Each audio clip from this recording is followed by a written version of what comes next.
Thank you very much. I'm assuming my microphone is on. It is white, so it should be okay. And thank you very much again for being here with us today. An excellent opportunity. And I just start by introducing myself.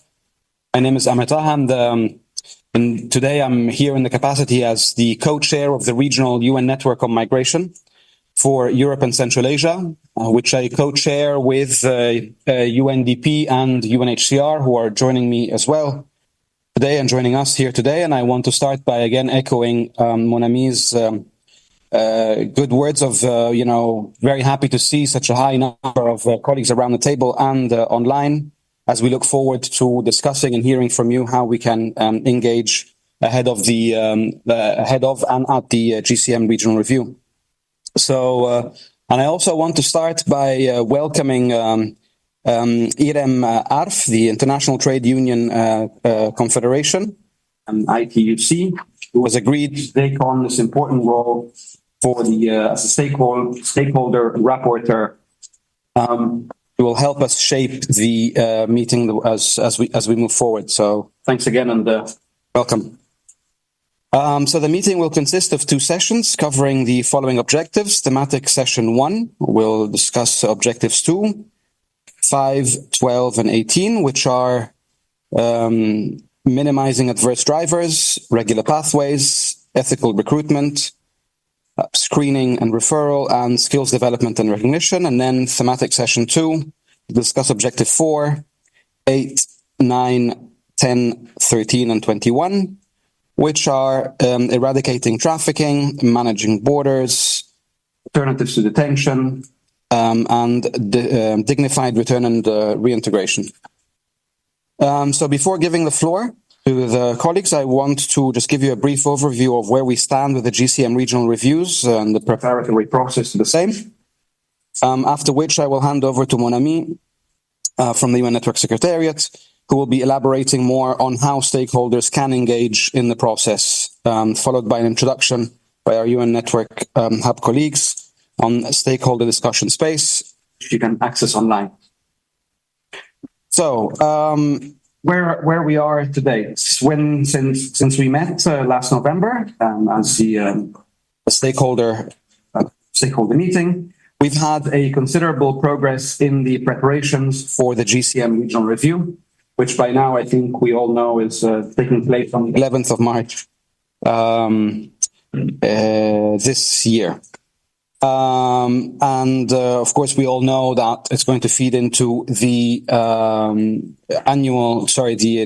global review on the IMRF in 2026. So again, important on how to make those connections. And we just come out from a meeting where we recognize the importance of making sure that the regional reviews have a direct and a stronger relation to the IMRF. So even strengthening further what we have done in the past. So again, what have we done and where we are? The invitations for the meetings were sent out to all UNECE member states, and the registration process is now open to all member states and stakeholders in the UNECE region. Member states are invited to participate at the highest possible political level, and this is no different from the last ones. So we're targeting ideally ministers or deputy ministers or heads of migration departments or state migration service. So that's sort of the level that we're targeting. Again, so they're invited to participate at the highest political level possible. And they're also encouraged to consider including a stakeholder delegate as part of their official delegation. So again, we hope this will materialize. The Intergovernmental Conference will be preceded by a multi-stakeholder hearing on the same day from 8:30 to 10. The stakeholder rapporteur, who I just introduced, will brief our member states on the outcome of the multi-stakeholder hearing discussions during the opening segment of the Intergovernmental Conference, which will be open to all relevant stakeholders for attendance. A separate registration process has been set up for stakeholder participation. You will find more details in the revised concept note, which you have received ahead of this meeting. Stakeholders are encouraged to take up a moderator role in each of the 4 sessions. We will also have a speaker list, and in the spirit of the GCM, we will ensure that all stakeholders speak after a number of member states representatives have spoken. Mark, can you speak slower for the interpreters? Oh, sorry, I think. In addition, the coordinator of the network will host a high-level event on the topic of regular pathways for migration. This is a new introduction, which I think we will share more information on that as we receive it. And the UN network agencies are currently developing the concept note for the event, which you will receive in February. We have a second informal consultation with member states. Informal consultation last Friday, which prompted to prepare for the regional review in a multitude of ways. And I have 4 listed to share with you. As you know, the focus of the discussion under each of the thematic sessions will be on how member states and stakeholders in the region have been cooperating to implement the relevant objectives. So that's 1. 2, as we assist member states in preparing for such conversations, the network has shared a set of guiding questions. You have received these questions in Annex 1 to the concept note of the regional review meeting. 3 is taking note of the fact that the thematic sessions will each last 75 minutes only. Delegations are encouraged to submit written responses to the guiding questions to the network ahead of the regional review meeting. 4 is we have encouraged governments to consult with their national stakeholders, as I mentioned earlier, as they prepare for their participation in the regional review. So in the regional review meeting itself. So as I mentioned, that's also been mentioned in the invitation. So more details are outlined in the concept note, but do of course let us know here today if we can answer any further questions or any clarifications that you may have on that. I hope that what I've mentioned is clear, but if not, again, this is exactly why we're here, gathered to identify some of the, answer any questions you may have and any further clarifications you may require. And I hand back over to Mon Ami. Thank you, Amar. Thank you very much, Amar. In addition to what Amar reviewed in terms of the overall process, I will just review a bit about the stakeholder engagement aspect for this particular review. As Amar mentioned, 11th of March will be the actual multi-stakeholder hearing. However, because this year of scheduling constraints with the room in the UN Palais, time for the actual multi-stakeholder hearing is approximately 1.5 hours. So we'll have the room from 8:30 a.m. to 10 a.m. And then at 10 a.m., the member state intergovernmental hearing will begin, which stakeholders are also welcome to participate in. Usually we do have a stakeholder hearing that is several hours long or a full day that allows for discussion and deliberation on the GCM objectives and on the thematic clusters. Because the time would not permit that on March 11th, we are organizing these 2 separate stakeholder consultations in advance to have the substantive discussions. Today is the first of the 2 thematic consultations, and we'll hold another on the remaining GCM objective clusters in February, and shortly announce the details. The next one that we'll be holding will actually be solely online, so you can maximize participation. And of course, this is part of the overall engagement roadmap that the network shared a few months ago on each regional review process. And this regional review, importantly, for stakeholders who have been asking about what regions are covered in the UNECE. So it is the European region as well as Central Asia and North America. So you'll notice the colleagues we have here are representing stakeholder organizations in those regions.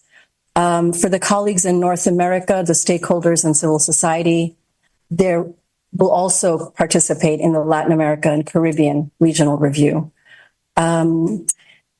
Each of the regional reviews will have this preparatory process, which includes the stakeholder consultations on the thematic substantive issues. And we are now already organizing pre-consultations in every region. And that pre-consultation for the European region took place on the 14th of November online that several of you had joined. The purpose of the pre-consultation that this cycle of regional reviews we've initiated is because we did hear feedback in the first round of regional reviews that at times it seems as though the stakeholder consultation being so close to the review meeting does not allow for ample time for the messages and the ideas to be transferred over as the agenda is being shaped and discussions are being had on the focus of the regional review meeting itself. So this time around, we are having these pre-consultations to hear reflections and feedback on priority issues, but also on the process, what would be helpful in the process of engagement for stakeholders. And that is being shared as the member states and the UN network colleagues are preparing in parallel. So I think I will just leave it there and pass it along to our colleague Bethany Donathorn, who's with the Global Migration Data Analysis Center, and will tell us about the UN Network on Migration Hub discussion space. Thank you, Manami. Hello, everyone. I'm going to start with a video, and then we'll show the Migration Network Hub discussion space. So let's try to play the video. We have Guillermo standing by, hopefully.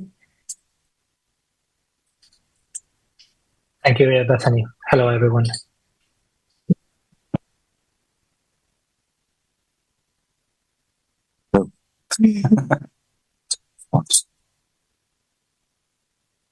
How can member states, United Nations, civil society, and other partners work together to implement the Global Compact for safe, orderly, and regular migration? The Migration Network Hub is the mandated platform of the United Nations Network on Migration for Knowledge Exchange and Connectivity, where actors can access and share content relevant to the GCM's 23 objectives and 10 guiding principles. Interactive and multilingual, it fosters inclusivity and exchange for GCM implementation. Flagship Hub features include searchable repository of practices and library with tools, literature, and multimedia, dedicated demand-driven facility developed by the network, and interactive exchanges through online discussion spaces, allowing consultations and events to reach and receive inputs from wider audiences. Each month, around 16,000 people seek out or submit content on or to the Hub. The Hub facilitates the sharing of innovative practices and hosts an expanding library of GCM-related knowledge. Looking ahead, the Hub will be developing a newly refined and targeted roster of experts and providing active support in the preparations of regional reviews. Visit the Hub to see how you can engage with a global community working towards GCM implementation.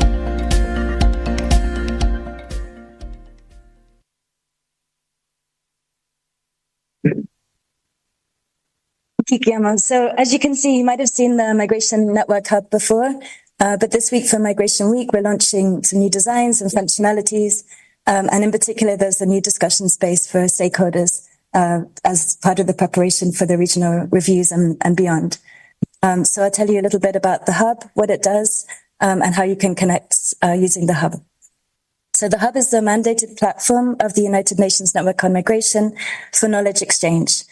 It is a key resource for member states and partners and stakeholders to fulfill the GCM. It's interactive and multilingual, and it promotes inclusivity and interaction among global, regional, and local levels. Through engaging with the Hub, member states, network members, and other stakeholders can learn from others. You can contribute your experience to support more effective and impactful GCM implementation. The hub is found on the network website, and it's available in English, French, and Spanish, but it can accept materials and comments in all 6 UN languages. Flagship features, as you saw, include the repository of practice, a library where you can submit your own resources, a demand-driven facility which provides guidance and training, and the discussion spaces, which we hope that you will engage with. In particular, you can see the discussion space here. It's easy to find from the landing page of the network website. It's open, and it's ready for your comments. We created this discussion space in support of the regional reviews, and it's for stakeholders in the region. There will be other discussion spaces opening, rolling out before each of the regional reviews as they take place this year. You're warmly invited to post your research, reports, data, feedback, also your comments and reflections on the regional review process. It's a public forum, but it's moderated by experts from the region and global level. I think most of the moderators are here in the team. And the moderation is just there to prevent spam, basically. But it's a public forum that member states and others can view the discussions, see the resources that you're sharing, and learn from your advice and good practices and any other materials you want to contribute. A summary report of the discussions, which run until the 16th of February, will be provided to member states and others online as an input to the regional review process. And the discussion space will remain open indefinitely following the regional review meeting itself, as a space where you can continue to share feedback and reflections from the regional review.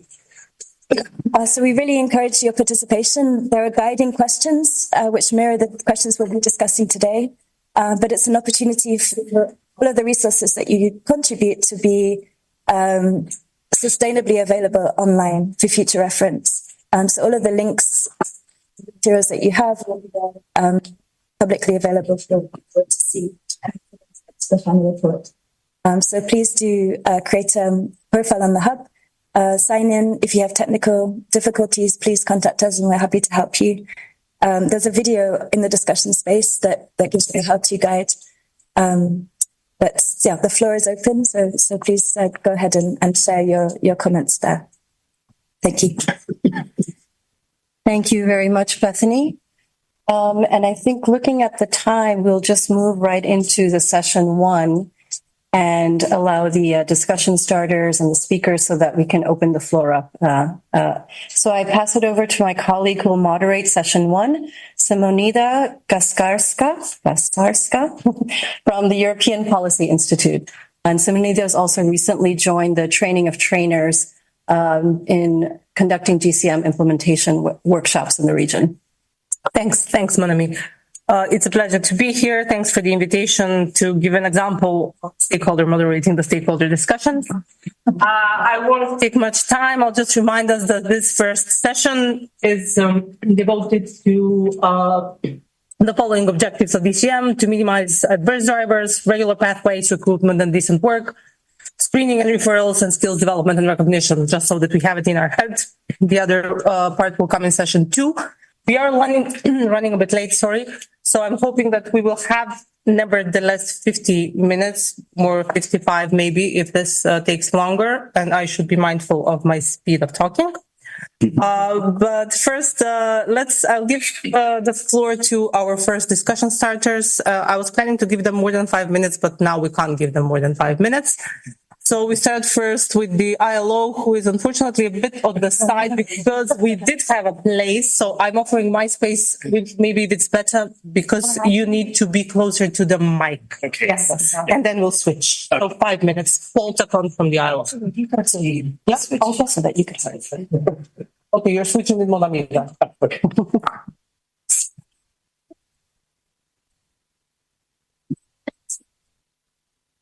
Okay, great to have everyone here. Thank you very much to Monami. Thanks for the invitation. Good to see lots of friendly faces. So I was asked to by the organizers, by the IBC, to help prepare the background paper for this session and to help prepare the organization of the session. I'm very happy to be doing it with our social partners in ITUC.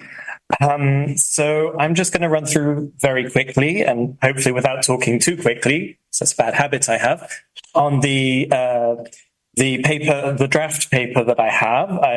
And I'm looking forward to any inputs you want to provide on any policies, good practices, or challenges that you still see, because I think this is very relevant.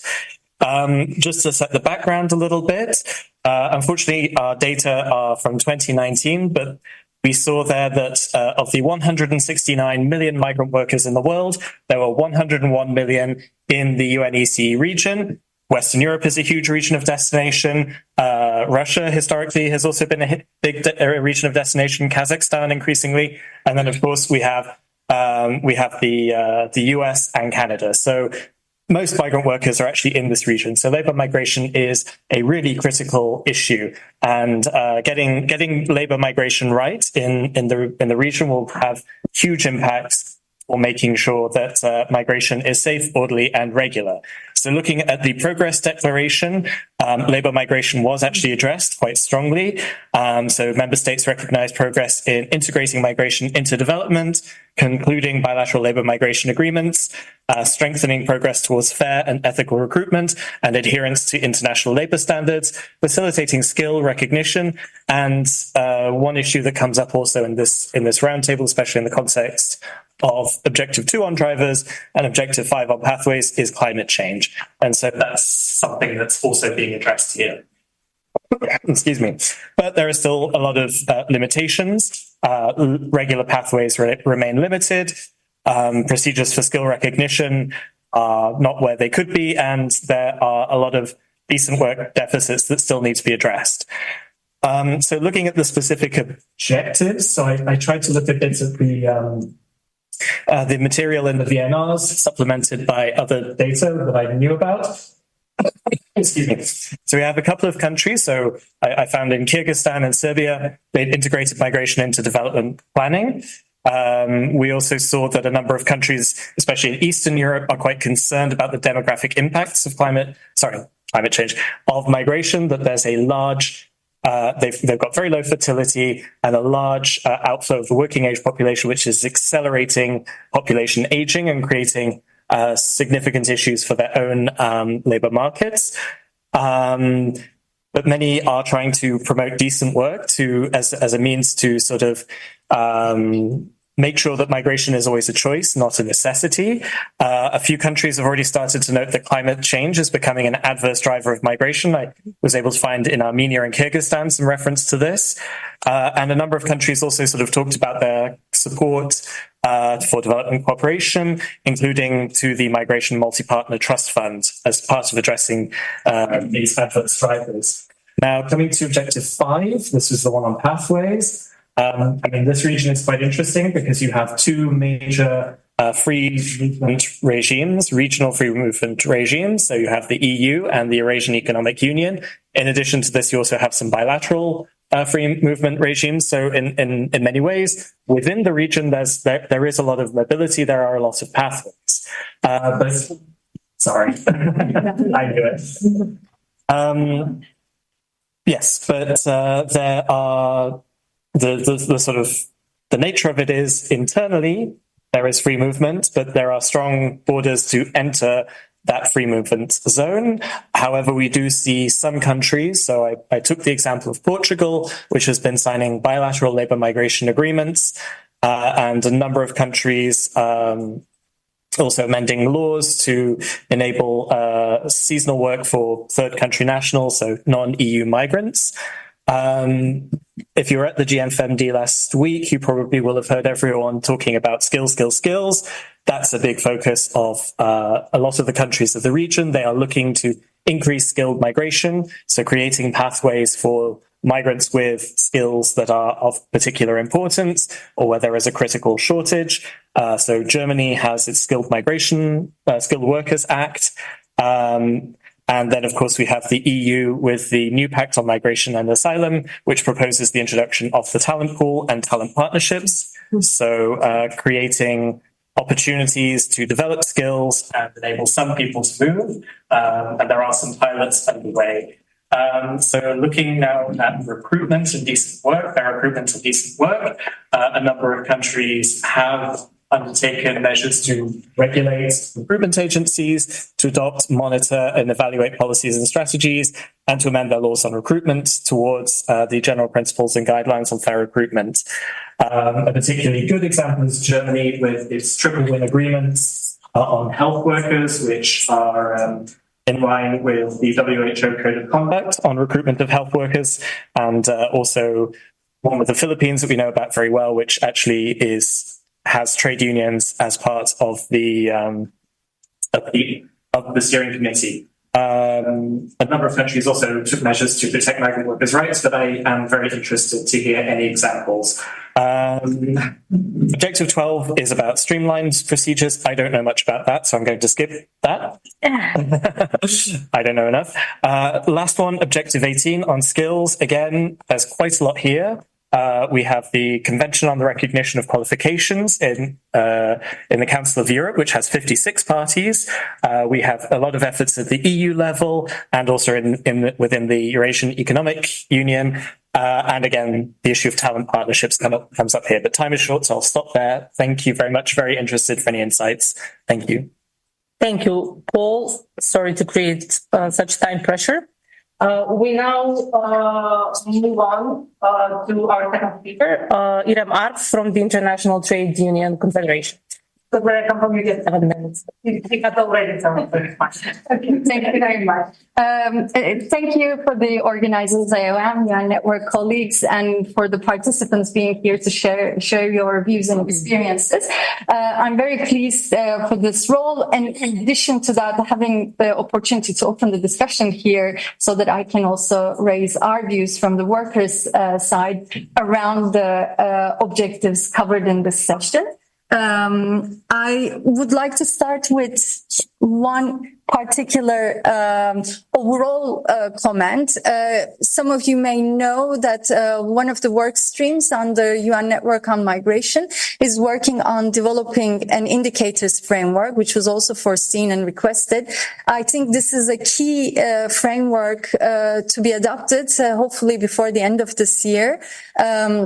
And we need to push for governments to accept robust indicators that are rights-based and would help guide the review processes in the future in a more comprehensive and structured way. With that, I would like to also, as Paul, go through some of the objectives. In terms of adverse drivers, Paul also had mentioned climate change and lack of sustainable development very often come up as reasons for adverse drivers. Of course, decent work, lack of social protection are also key adverse drivers, which are pushing people to migrate even when they do not want to. We know, I think, solutions to these problems. We have actually tools to tackle many of them, but what is missing, what is insufficient is largely the investment side. So there was in COP28 loss and damage fund formed.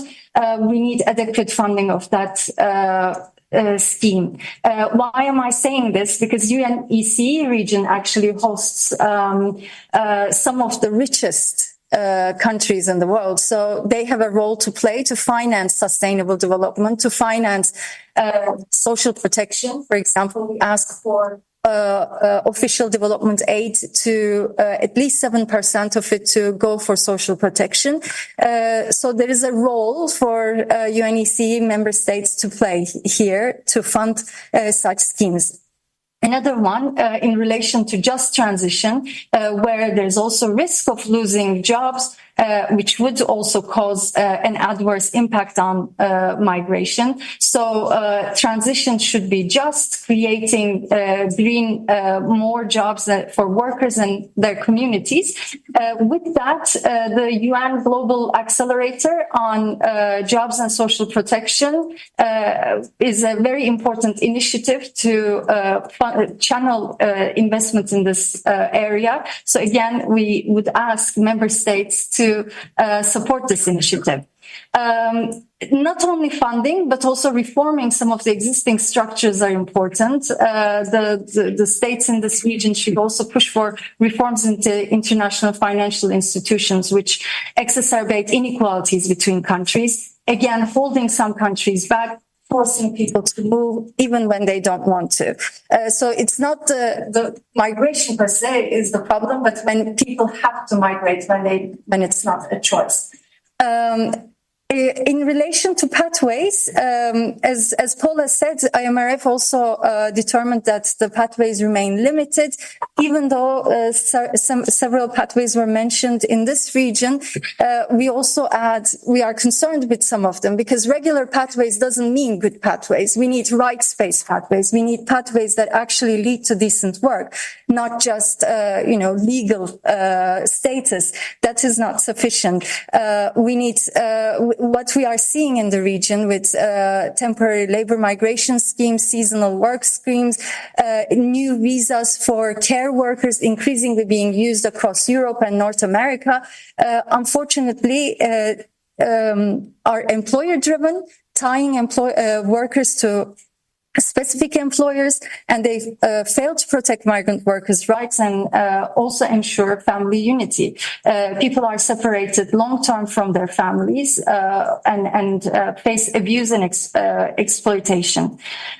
Therefore, not just the regular pathways, but we need rights-based pathways. In Canada, for example, we see temporary foreign labor workers represent 1/4 of the workforce in the agriculture sector, and they are facing exploitation abuse.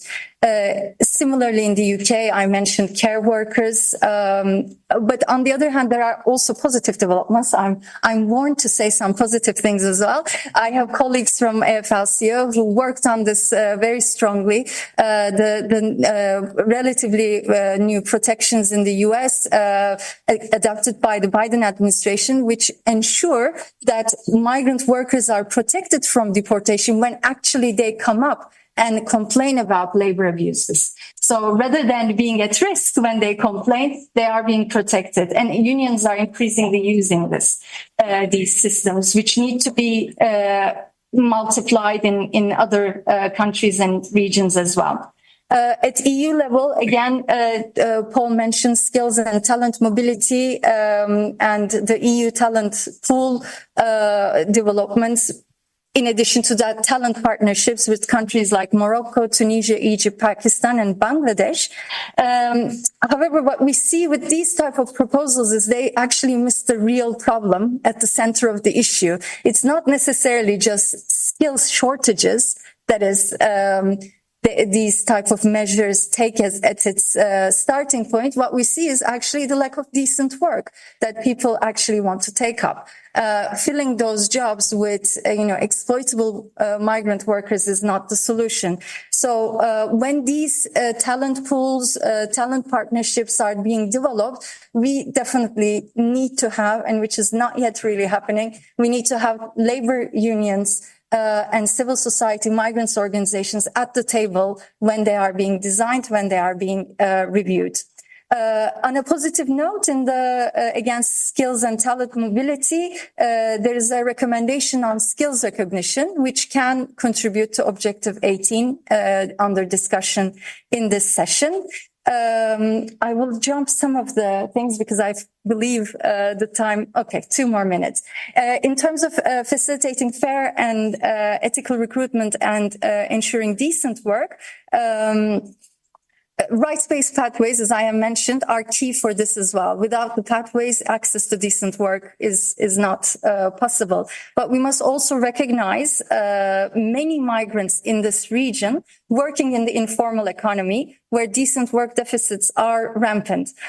We need to formalize those informal jobs and regularize the status of undocumented migrants.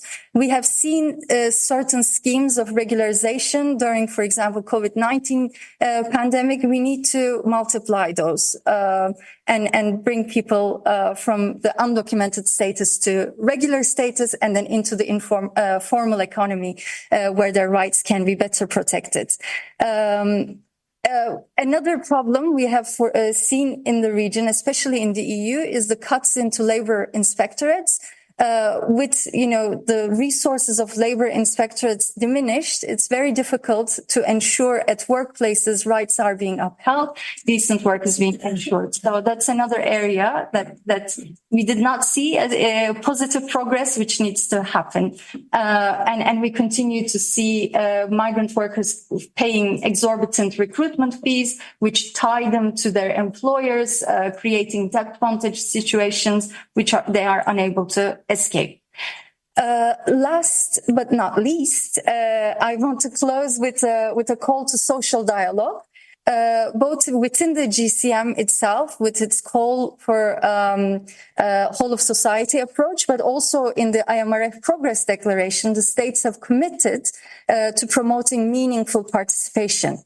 However, with increasing criminalization of migrants and those who assist them, risk of increased use of racial profiling, for example, which is a big risk with the new Pact on Asylum and Migration at EU level. And the hostile policies we are seeing, for example, in the UK, in Italy, which concerns transfers of migrants and asylum seekers to Rwanda, or Albania, and these type of policies are undermining this potential for meaningful participation. Unions and migrants have to be at the table whenever migration-related issues are being discussed. Otherwise, there won't be any sustainable solutions. With this, I finish. Thank you very much. Thank you, Emma. Thanks for in your given 7 minutes on the state of play from both of your perspectives. We now open up for discussion both in the room and online. Colleagues online would need to raise their hands and then we can include them in the discussion. We don't have any specific order here. We'll just have to raise our hands. If we had name tags, I would ask you to move them. We already have 2 hands here. So as you point them, then I'll put an order. And then we have 3 for the room in case we have anyone from the Zoom, then they will come after the 3 in the room. Yes, please. Thank you so much. I would just like to ask you to introduce yourselves before when we start. Thank you very much, sir. Sure. As well, if I can ask that wherever is the nearest mic, if you can put it as close to you as possible. But you know I'm loud, Monami. Good afternoon, everyone. I'm Neha Mishra. I'm the global lead for migration at the Solidarity Center, which is an international labor rights NGO. First of all, I just wanted to say thank you to UNECE and the UN Network for Migration, and in particular, Monami and our colleagues.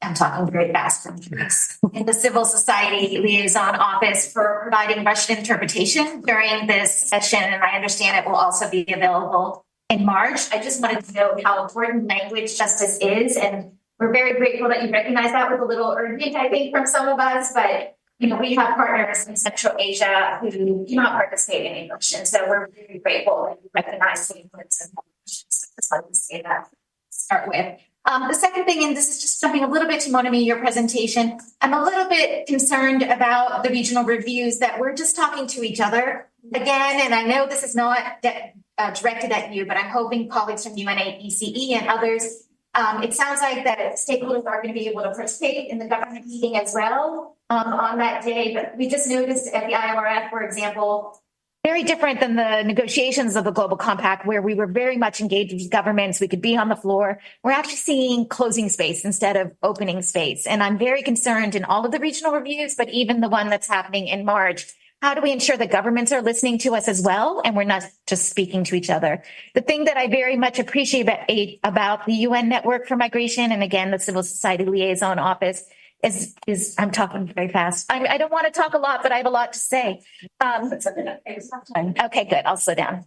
But one thing that I really appreciate that your office recognizes, Monami, is that civil society is diverse and that you can't have just one organization or one group speak for all of civil society. So again, I'm very concerned that we're talking to each other, but how do we ensure that we can talk to governments without governments requiring us to have one speaker for all of us, to have a rapporteur who represents civil society? That just cannot happen because we are diverse and we all have differing opinions. And so just to be thinking about that in terms of process, I think will be very important. And then just on the subject of labor migration, I'm so grateful to our colleagues from the ILO. We're getting a note. Yes. Interpreters. Okay. So Maybe if we unmute one of our computers. Should I do that? computer when you speak, and then put this directly in front of you. Time. It won't be. Yeah, I know. It won't reach. Thank you. So just the other point again. Paul, who I've known forever, at the ILO, and Iram for speaking on labor migration issues. One addition, I agreed, of course, with everything that you all said. I think a couple really important points that we're seeing moving forward in terms of this dialogue is that labor, decent work, Paul and Iram, as you were talking about it, are so often considered tangential. We heard during the GFMD that there were, dialogues that were happening, outside of the ILO that where it doesn't even come up in the context of recognizing the importance of decent work, the importance of unions being engaged. And, one of my big concerns is the idea of freedom of association, right to collective bargaining, where increasingly the programs that Iram was talking about in terms of temporary migration programs, et cetera, we are not going to make progress on anything until we recognize freedom of association for all workers, regardless of their status, Black, brown, documented, undocumented, regardless of whatever their country are from. One of the good things that, we are grateful in the United States right now, we have an administration that we can work with. Ira mentioned the deferred action, which Stephanie could talk about a little bit more. The other thing, though, that the Biden administration has done and that I hope governments will emulate is the president put forward a presidential memorandum called the Global Labor Directive, where the U.S. government is centering decent work and the idea of freedom of association and all aspects of decent work in every aspect of the U.S. government, every single agency, a whole of government approach that recognizes labor centrality and recognizes freedom of association as being central. We need to hear other governments saying this as well. It can't simply just be the concept of decent work generally without the words freedom of association front and center. And Paul, I'm looking to you because I'm not sure, it's even surprising within the, with the US, Canada, and the EU that we're not hearing those words. And I think I'm looking at Michelle during the Global Compact negotiations even, we were shocked that even the European Union would say, well, in our EU directives, we recognize that undocumented migrants have freedom of association in the EU, but we don't want it in the Global Compact. And it was a step backwards. I mean, the good news is ILO conventions on freedom of association apply regardless of whether people adopt them or not. But the fact that they're not even willing to say it, that we've moved steps backwards, I think that needs to be front and center in everything we're talking about, climate migration, everything that Iram raised. So I just wanted to put that forward. Thank you so much. I think I took a lot of time. I didn't need to. Okay. And thank you. And then go with Claudia from Zoom after this and the interventions I have here. Please. Yeah. Thank you very much. My name is Anna Andreeva. I'm representing Building and Woodworkers International. So I think that if you hear construction, building workers, you will imagine that this is migrant-dominated and male-dominated sectors. And of course, there are reasons for that. And let me follow what Iram was saying as the lead discussant and bring you examples from Europe, from our sectors. I made some notes for myself, so I hope I will be very, concise in what I'm saying. In many EU member states, migrant workers, including those who are undocumented and undeclared, make an important part of the workforce in forestry, construction, and allied industries. More recently, an important increase is noted of migrant workers, so-called third country nationals, who enter EU via one of its member states and are subsequently posted to another EU member state. EU rules and realities on intra-EU mobility and labor migration from third countries are increasingly intertwined. Challenges are related to the role of labor recruiters, often called as temporary work agencies, who recruit vulnerable workers and transfer them either to other intermediaries or to user companies. At the workplace, there are still serious problems of proper documentation of migrant workers, including formal employment contracts. For example, BWI and its Belgian building workers trade unions followed the investigation of the school building collapse in Belgian city Antwerp, where 5 workers were killed and many were seriously injured. All of them were migrant workers, and it took more than 24 hours just to identify their personal details. Europe is becoming more and more of a key destination for migrant construction workers, Central and South Asia. Irrespectively of the route through which they enter the Europe, they're extremely vulnerable. They escape desperate poverty in their country of origin and often find themselves trapped in similarly dire circumstances in the countries of destinations due to exploitation by non-ethical recruitment agencies, abuse of employers, formal and informal barriers to the right to organize, and access to justice mechanisms. A serious human trafficking labor was denounced by BWI in Serbia, where more than 500 Vietnamese workers employed by a Chinese company in Serbia were found living and working in inhuman conditions. Forced to hand over their passports to the employer, locked in cramped accommodations without adequate sanitary conditions. Speak slower, please. We all Okay. Yeah, I feel how I was speeding. I know the time pressure, but we have plenty of time, so. Yeah. Okay, so about Vietnamese workers, they were forced to hand over their passports to the employer, locked in cramped accommodations without adequate sanitary conditions. They were exposed to increased health and safety risks and forced to work up to 26 days a month. And if for any reason they failed to do so, for example, by not being able to work all these 26 days, they would be punished by not being paid for the entire month. BWI and affiliates pushed the Serbian government to compel the company management to comply with labor standards and filed labor complaints to end these serious violations of rights. Is there a remote control or something? I'll go. Okay, we're back. Okay. And last, but not less of importance, the response of the European Union to the Ukrainian refugee crisis has shown that with the political will and resources, Europe has got the means to welcome refugees in orderly, safe and right-centered fashion. Now it is time to apply the same model to all those who are escaping poverty, war and destructions, or simply reaching Europe in search of a decent life. Thank you. Thank you. Thank you so much. We now move on to Claudia Palacios from what I see online. Can we have her with us? Yes. Hello, everyone. My name is Claudia Palacios. I am in representation of the Voices Network in the UK. And the Voices Network is a collective of experts by experiencing migration, the refugee system and asylum process.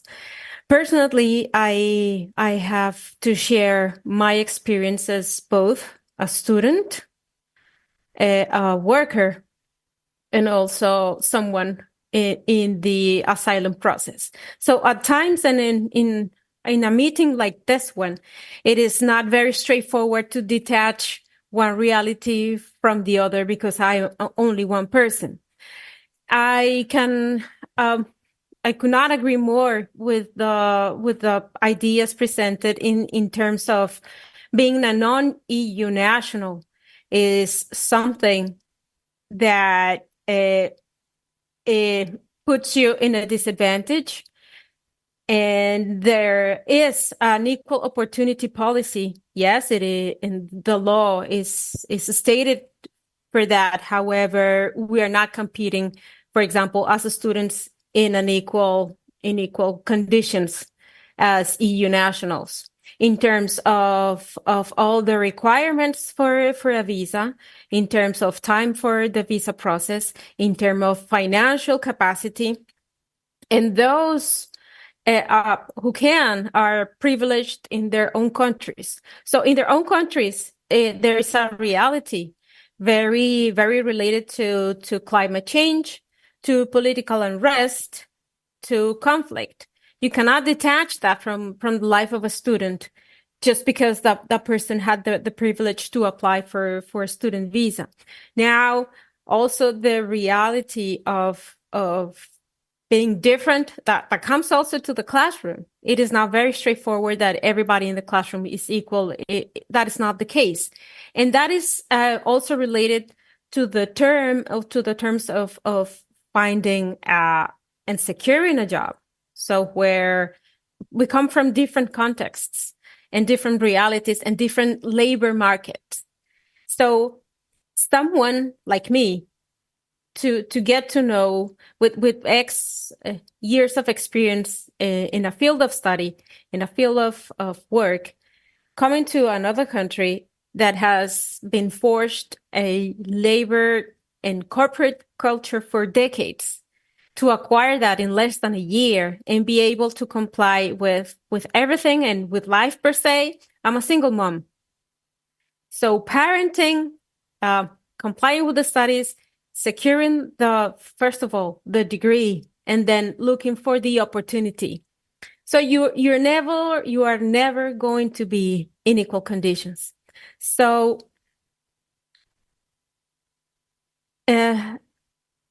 sorry, I just got a message that I'm on mute. No, oh, okay, thanks. So you're not in equal conditions.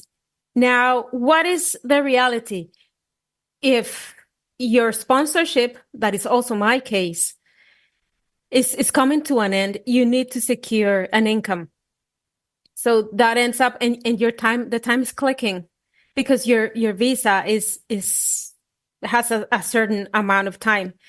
And during that period, well, COVID also came, but as a student, in terms of work, you also see that the legislation is constantly changing.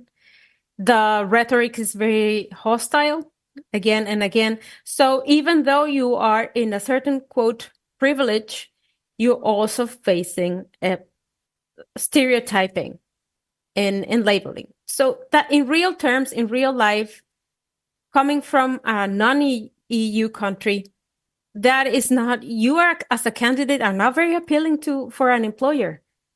They are not going to tell that to you right away. So in terms to secure an income, you are very likely going to be hired, or one of the two, either unemployed or underemployed, starting with a non-qualified job. That was also my case, and the case of many other people and many other fellow colleagues were also migrant, in which they had the language barrier, and that was very detrimental, because many times they did not know what was written on the walls with regards of the rights that they were entitled to, uniforms, fair pay, and different conditions. So even though the legislation is there, and there's also corporate legislation with regards of having an equality champion, that into reality, it is not straightforward. So in the collective that I'm representing today, we are activists, so that current practices and rhetoric change the narrative. We promote the change of narrative. So I have other fellow colleagues, other fellow ambassadors with graduate studies right now at entry-level places. So that means that is happening, whereas people coming from Ukraine are given a very streamlined process in terms of migration, in terms of labor. So it is very unequal. And it is very unequal, and that also comes aligned with the terms of safe routes. Thanks, Claudia. Yeah, thank you very much. Thank you. Thanks for that good example. We move on now to the room. We have two hands here, the lady and then the gentleman. Thank you. Thank you. My name is Maria Camenias, representing the Quaker United Nations office here in Geneva. First of all, a big thank you to the organizers, but also to the very insightful contributions that we've had so far. Just a few points that we want to build upon, things that have been already said, but also to hopefully contribute to the conversation that we're having.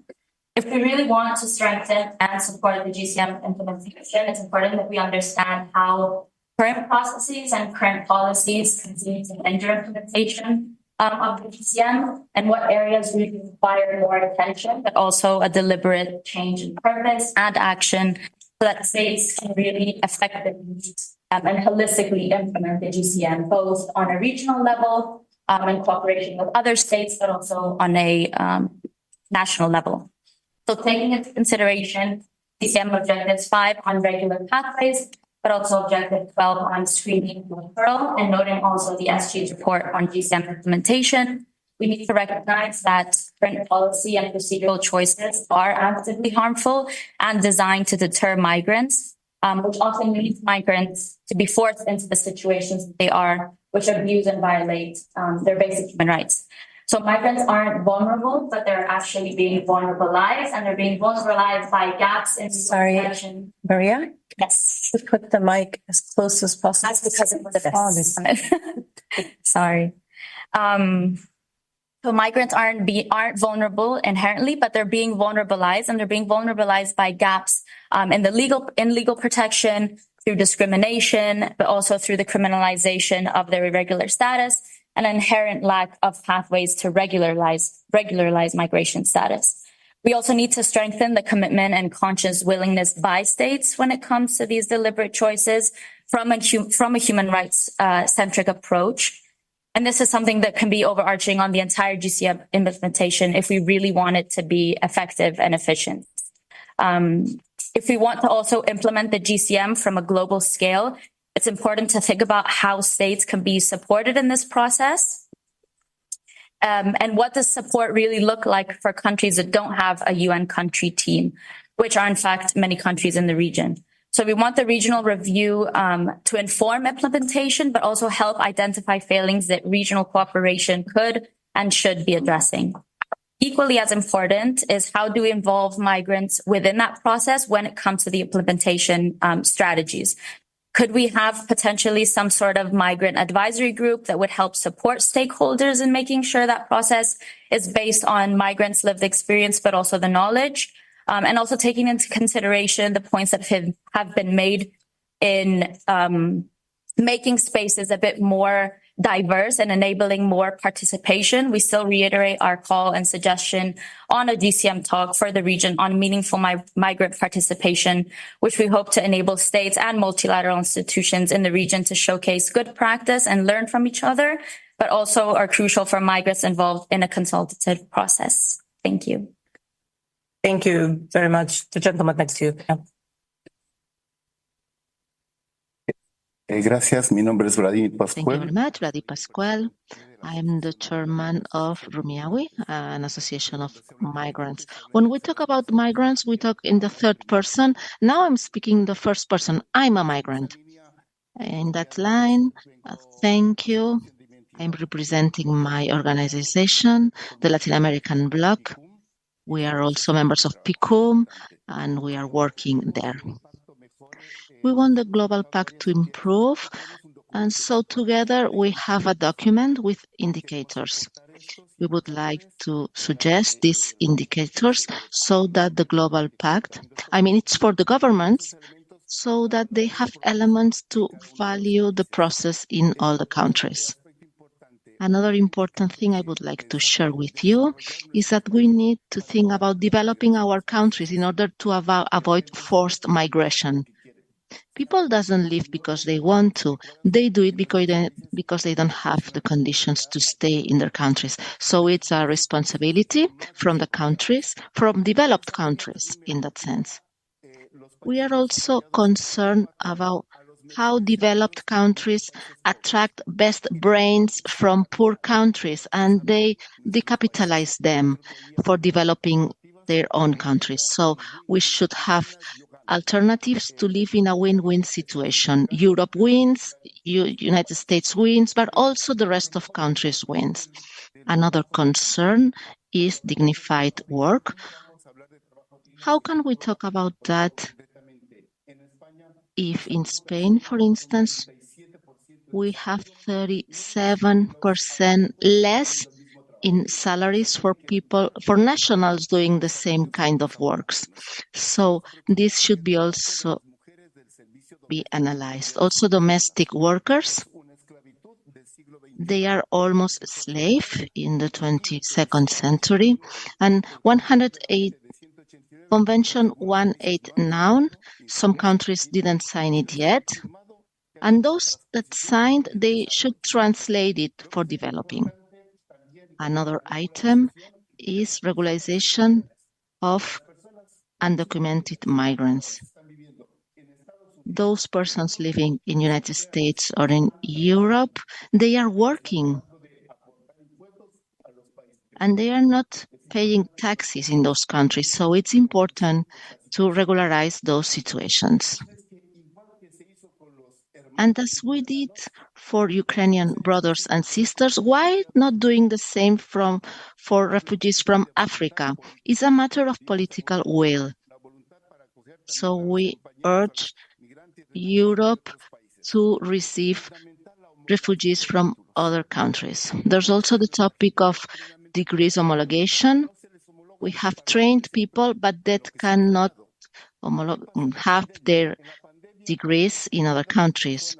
During COVID, migrants, people, documented or undocumented, were assigned a job. But when COVID finished, they were left outside and undocumented. So, as I was saying, it's a matter of political will. And we don't want to be used. We just really want to add value. Another situation that we are living and is important is the strengthening of the associative movement of migrant people so that we have our own voice. We want to talk from our reality, from our situation. And we believe it's important to strengthen the association movement. And from our perspective, we also want to network in order to be together and to propose all these interventions to the different governments. Thank you very much. We have one more intervention in the room. Okay, one more. Okay, we have four more. Well, then I will have to ask you to be 2 to 3 minutes max each. And then I'll pass it back if there's any response from Amber or Monami for a wrap-up. Yes, you would. Yes. You have a mic.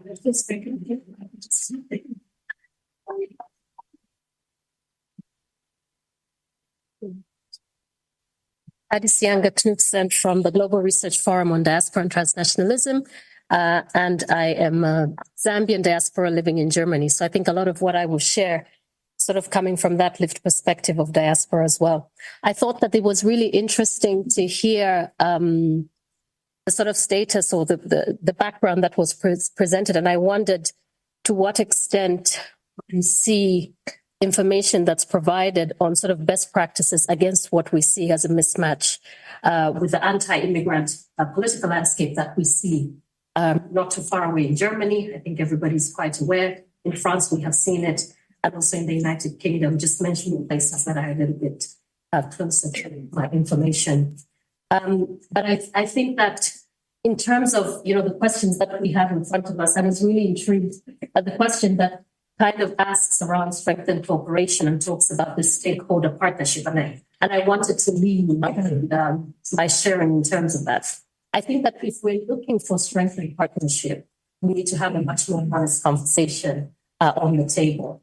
And I think that while labor mobility and pathways seem to be rampant, as one would say, looking back, and there's some progress there, I still think that there's room, as has been noted by those who presented, on sort of a reluctancy around regular pathways for those who actually need it. Very much one-sided with a lot of double standards that we see, and often lacking social protection. I'm just thinking about, for instance, migrant health workers that are moving from different spaces. There's very much a big difference between those that are coming under bilateral labor agreements and those that have to find their own ways. I mean, we have a lot of nurses leaving the African continent, leaving behind debt before they start, right from tuberculosis tests, right from visa exams, English tests that they're being subject to, even for countries that are part of the Commonwealth, best believe it. The English I'm speaking is not good enough until I take an English test. And so I think that this double standards really need to be looked in. And I think those who've spoken around having migrant organizations on the table when bilateral labor agreements or even just strategies around labor mobility are really essential because you pinpoint what is really sticky. It's not it's not very difficult for you to get a job across the ocean. But what is difficult is to get the visas and the processes that allow you to bring your family across with you. Migrants have been moving, not facilitated by governments. And so we know that that is always possible. But how do we facilitate this and really use a migrants' rights-based approach in terms of the regular pathways that we're seeing? I also think that there is, a lot of cherry picking in terms of standards that are being applied in the implementation of some of the talent tools and some of the frameworks that have been mentioned. They're sort of privileged countries that migrants will come from. And, wondering to what extent this space would actually be opened up in terms of these partnerships that we're looking at. And that's the need for an honest conversation. And perhaps we have an opportunity with a robust monitoring framework, but not only that, because as JRFTT, for instance, we're also sitting together with ITUC, who've presented on the monitoring, on the limited state of indicators work stream. And we can see that the conversation around monitoring will be a difficult one. And I think that what we also need to leave then is the space for civil society to bring in their own feedback into what their monitoring of the real world looks like. But, with this space, the space that takes these ideas, are we intentional on listening to civil society, or is it sort of noise outside the room that doesn't need to be taken care of as we move into the regional reviews? So to what extent are we looking at robust monitoring tools across the board from the framework itself, but also at the regional and national levels? I think that an honest conversation also needs to happen around the link to externalization on the African continent and what that has actually meant in terms of adverse drivers. And I think a conversation around minimizing adverse drivers cannot stand without really looking at, the devil in the details. But the same applies for failing development strategies for decent work in various parts that see this huge amount of people trying to cross just to make a livelihood, like all of us are trying and fetch for their families. Whether there is impact of climate change or whether it is about the labor migration. So maybe just to end, I think the solutions are plenty of all, has talked about how we speak to ourselves. The issue really is around an equitable partnership. I think I agree it can never be equal because we're not equal in that space, but it could definitely be more equitable. And where we really listen to the needs of migrants intentionally.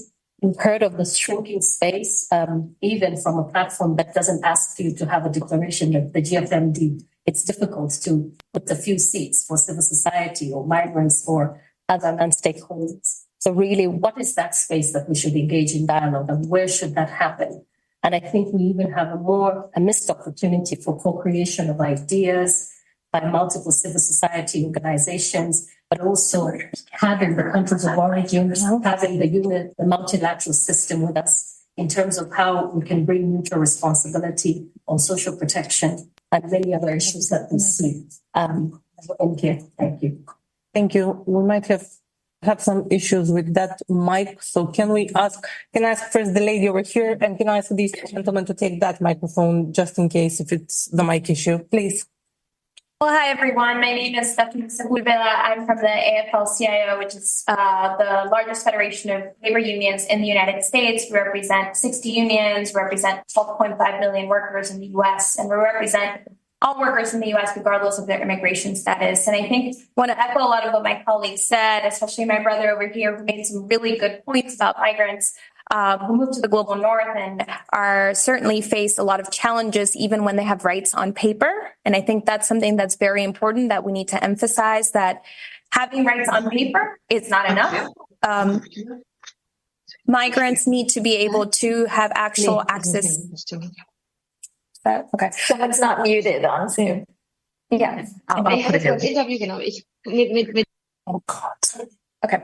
So migrants have to actually have access to justice in the countries of transit and their countries of destination, and have to be able to have pathways to enforce the rights that they do have. And I think that's a very important point. They have to be able to enforce those rights without fear of retaliation from their employer if they're on a labor visa, or without fear of retaliation from their governments because they might be deported if they speak up, which is something that we see has happened in the United States in the past and has happened in other countries. And Irem mentioned this a little bit in her opening remarks, but for the first time in a really long time in the US, we have a mechanism that allows workers, migrant workers, to speak out about labor violations they face, things like wage theft, being underpaid, health and safety violations, threats, and other things they may experience in the workplace that are illegal under their labor rights. For the first time, when they speak up to report, they will be protected from retaliation. They will be protected from deportation. They will get a work permit and a social security number, which will make it easier for them to remove that fear about speaking up. And then we'll make it easier to enforce the rights that they do have under U.S. labor law. And so about not just having rights on paper, or not just having, a global compact that talks about rights, but there's no enforcement, then the rights don't really work. And so I just really wanted to make that point. It's important for all migrant workers to have a voice to be able to exercise those rights. And, as labor unions, as a global labor movement, we know that freedom of association, the right to organize, the right to collectively bargain is the first step into being able to enforce those rights, because it gives workers a voice where they can speak collectively without fear of the retaliation that may come from the individual action. Thank you. Thank you very much. We have two hands here, and then you can be very quick unless it's something that's very connected. But for a minute, no? Okay.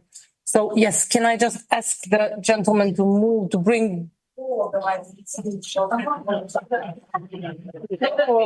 one. The interpreters like that one, so let's try to do that. Hence our intervention. It's close to speak. So yeah. Okay, thanks. My name is Christian Wolf. I work for the Active Alliance Secretariat here in Geneva. I just have a very brief note on the issue of pathways that's been much discussed. It seemed to me a little bit from the very good summary that Paul gave in the beginning that, and this is sort of a feature of this region, that pathways are very sophisticated, and there's been more and more development, and some examples were named of that for that. But I'm a bit afraid that we're moving into this era of sort of a refinement of privileged pathways within regions and subregions. And this is quite distinct from what's happening in other parts of the world. And I think for this region, it's important to sort of keep an eye on what's happening globally, and to look not only at what is on the positive end of pathways for countries which are providing them, but also what is the interest of migrants in this. And the colleague from Spain talked about that for a bit. And I wanted to highlight a little bit the work that's been done already by the UN network and the work stream that we've co-led on regular pathways for admission and stay for migrants in situations of vulnerability. And the fact that, this is a discussion that happened and a lot of good practices were collected during the time of COVID, when a lot of states experimented with different forms of admission and stay to address vulnerabilities. And I think that's something that this region in particular has a responsibility to not let it fall under the table, so to speak. And it's interesting to me to note that this working group is still working, and we're looking to now pilot the rollout of this guidance note. And interestingly, the region where we've looked, where most practices there, is actually in Latin America. So we'll be looking at a pilot in Mexico and another one in Brazil.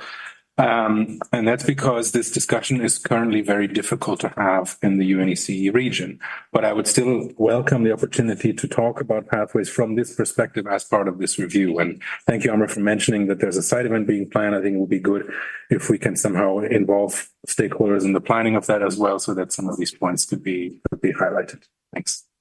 Thank you. I just want to ask at this point if there's anyone of the two of you that would feel comfortable to intervene in the second session, or we take them now. It's not a problem. I'm just asking for our own organization to represent now. No, that's fine. So hear the gentleman and then yourself. That's fine. Thanks. Thank you. Thank you very much. My name is Richard Lee. I'm from Afford in the UK. And just to hopefully just briefly re-echo some of the issues that have come up already. And the key ones are on the shrinking space for civil society and migrant-led organizations. I think that the key thing is to acknowledge the fact that we are too diverse to be summed up into one or two reps. And the issue is throughout most consultations and most of the documents talk about the whole of society approach or multi-stakeholder approach. But then we still have the situation where there's so much segregation and reduction in the way that we are allowed to participate in the process. I also am a member of we at Afford are a member of the GCM stakeholder group in the UK, which is one of the few or only group where civil society, government are in the same space discussing GCM implementation. There is still a lot of work to be done in that space, in the fact that most of the things are dealt with in what is being done in other countries in terms of implementation, rather than holding the government of the UK accountable for that. And I think that translates to a lot of the European countries as well. And one of the key things is we think that we view the GCM as a tool for them to help developing countries rather than they themselves. This is a tool that is acceptable to everyone. The challenge is when they do things like border controls and stuff, then they say we are implementing the GCM. When civil society raise other issues, then we say GCM is non-binding. So we are still in this space where we are being told, bring your views, and we are open to it. But when push comes to shove, there's cherry picking and selectiveness in which of the objectives that they want to pick on and address. I'll deal on the issue of skills recognition. We've talked a lot about the channels and the processes. The issue is still that you could still have a qualified doctor, engineer, 20, 30 years experience, will still have to come and prove that they are really qualified for what they say they are, to be able to practice in any of the European countries or developed countries. But the other group that is really ignored is people who probably don't have formal form of education. And so we're talking about skills recognitions. So what happens to a carpenter who has 30 years of experience? How do we recognize their skill and say that these people are qualified to really do what they're supposed to do? And there's that loss of shortage in most of the European countries with such skills, which is needed as well. Or maybe even an engineer who is not formally qualified, but has been in the process in the building sector for a long time. What do we do to them as well? Then, my last, probably just because of time, on diaspora and migrants in all of the European countries. Diaspora migrants tend to be first respondents, even when they are not based in the countries where they are. Whether it's humanitarian, climate change, financial remittances, skills transfer, whatever it is, we are first respondents in all of these things. But we are hardly brought to the table when decisions need to be made, when consultations have to be made. And this is probably why we need more seats at the table. The last point I make, and I'm handing over is the fact that through consultations like this, we give our views, our points, but by the time it is accepted by governments and states, it's so watered down that we have to go through the same process again for the next 4 years for it to be watered down again. And that is where the commitment of states and institutions or government-led institutions have to be put to the test and say, how long can this continue? And how long before we really have the multi-stakeholder and whole of society approach in dealing with these things? Thank you very much. Thank you. And the last word from the audience goes to the lady over here. Sí, muchas gracias. ¿Me escuchas? We need your... Okay. Yes, thank you very much. Can you hear me? 3 things. 1, I'm Berenice from Mexico. Why are we here in this meeting for UNECE? And we are here because we need a transnational view. We cannot keep talking just in Latin America when policies from the States and Europe have an impact in our own countries. So how will you consider a transnational view? Not only for civil society organization in the States and Latin America, they have a very important role, but we need, as I say, to have a transnational view. And so I invite you, because lots of effort have been done. There are synergies as the GCM within the UN, also within the States, but we need to have a bigger view. My question is, can we have an indicator, a bridge, a relator to have this transnational view to connect South, North, also within the countries? Migration and migratory policy is also from other countries. And we need this view from the regional level with unions. This is my first invitation.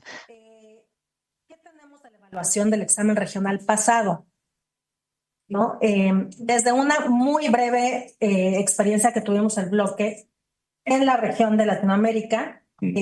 And this was an experience, a very regional one that we had in the Latin American bloc. It might be different in other regions, but basically it's important that the region came together to see what was happening as regards migration at a regional level, as regards the Global Compact. There's really important principles as regards human rights and other fundamental rights, but the regional structures are so used to doing the same type of work with the same human resources and the same people that have always been involved in those regional UN mechanisms and bodies, and the same government reps. It's the same country.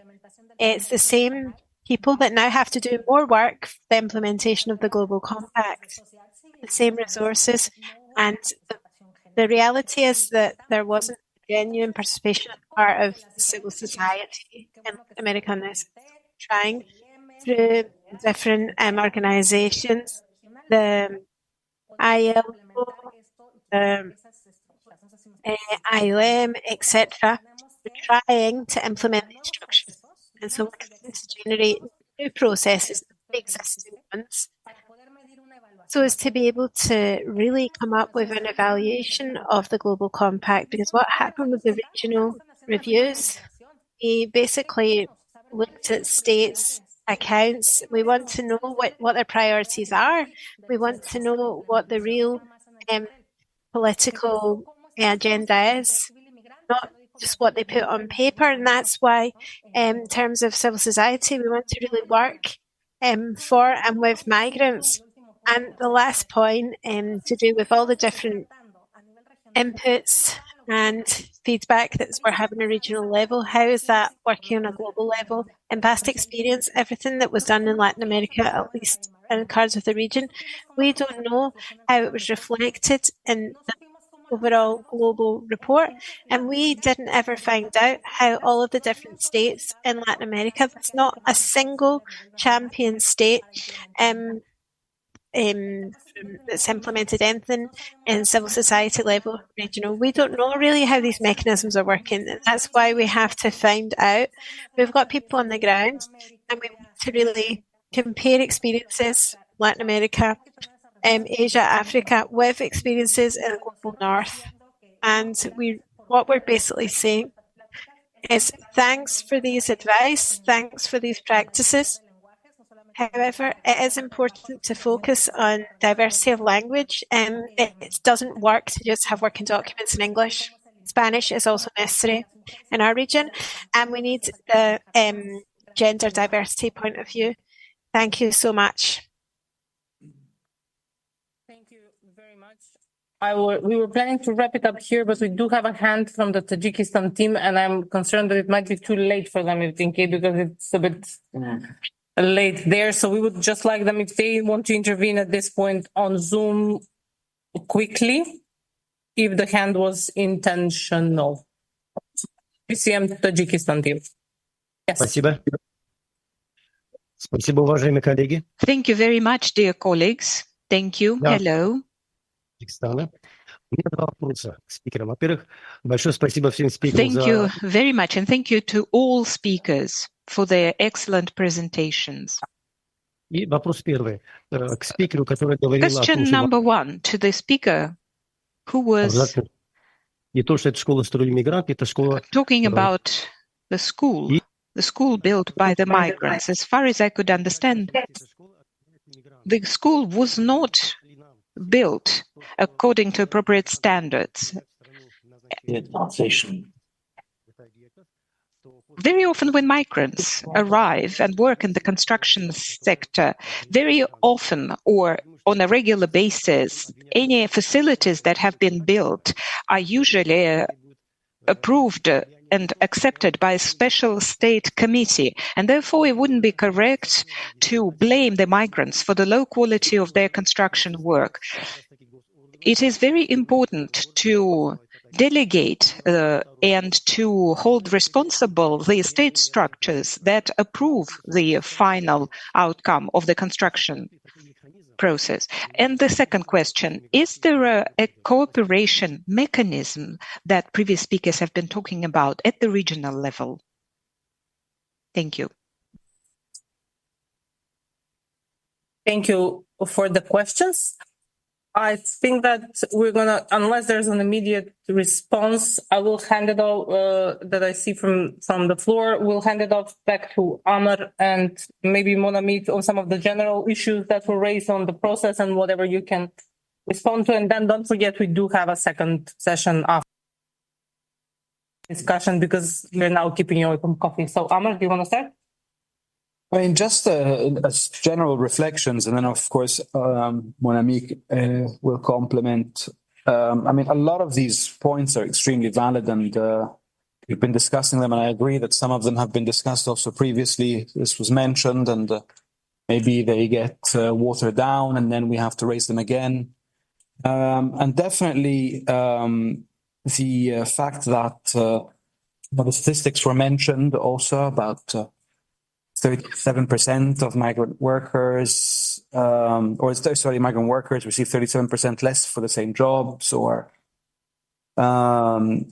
also the fact that it is a missed opportunity, as was mentioned also earlier, not to have an equitable, not necessarily equal, because indeed it is not an equal, we're not on equal footing because it is a member state-led process, but indeed an equitable partnership that addresses the points that were raised.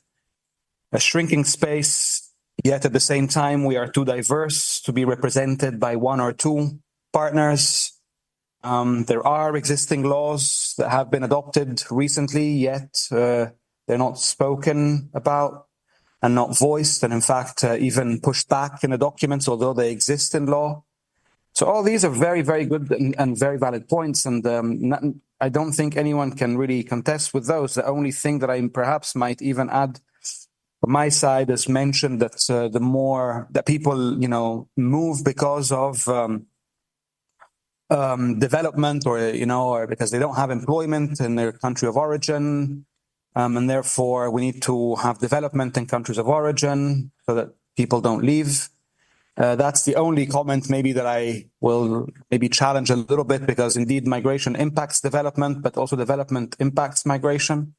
And as we see more development in countries, we see more migration, not necessarily less migration. So it's not necessarily that once we achieve development, we don't have migration, or even less. That's not necessarily the case. That's the only thing perhaps I would challenge. But this again goes more to the point that we're going to continue seeing migration.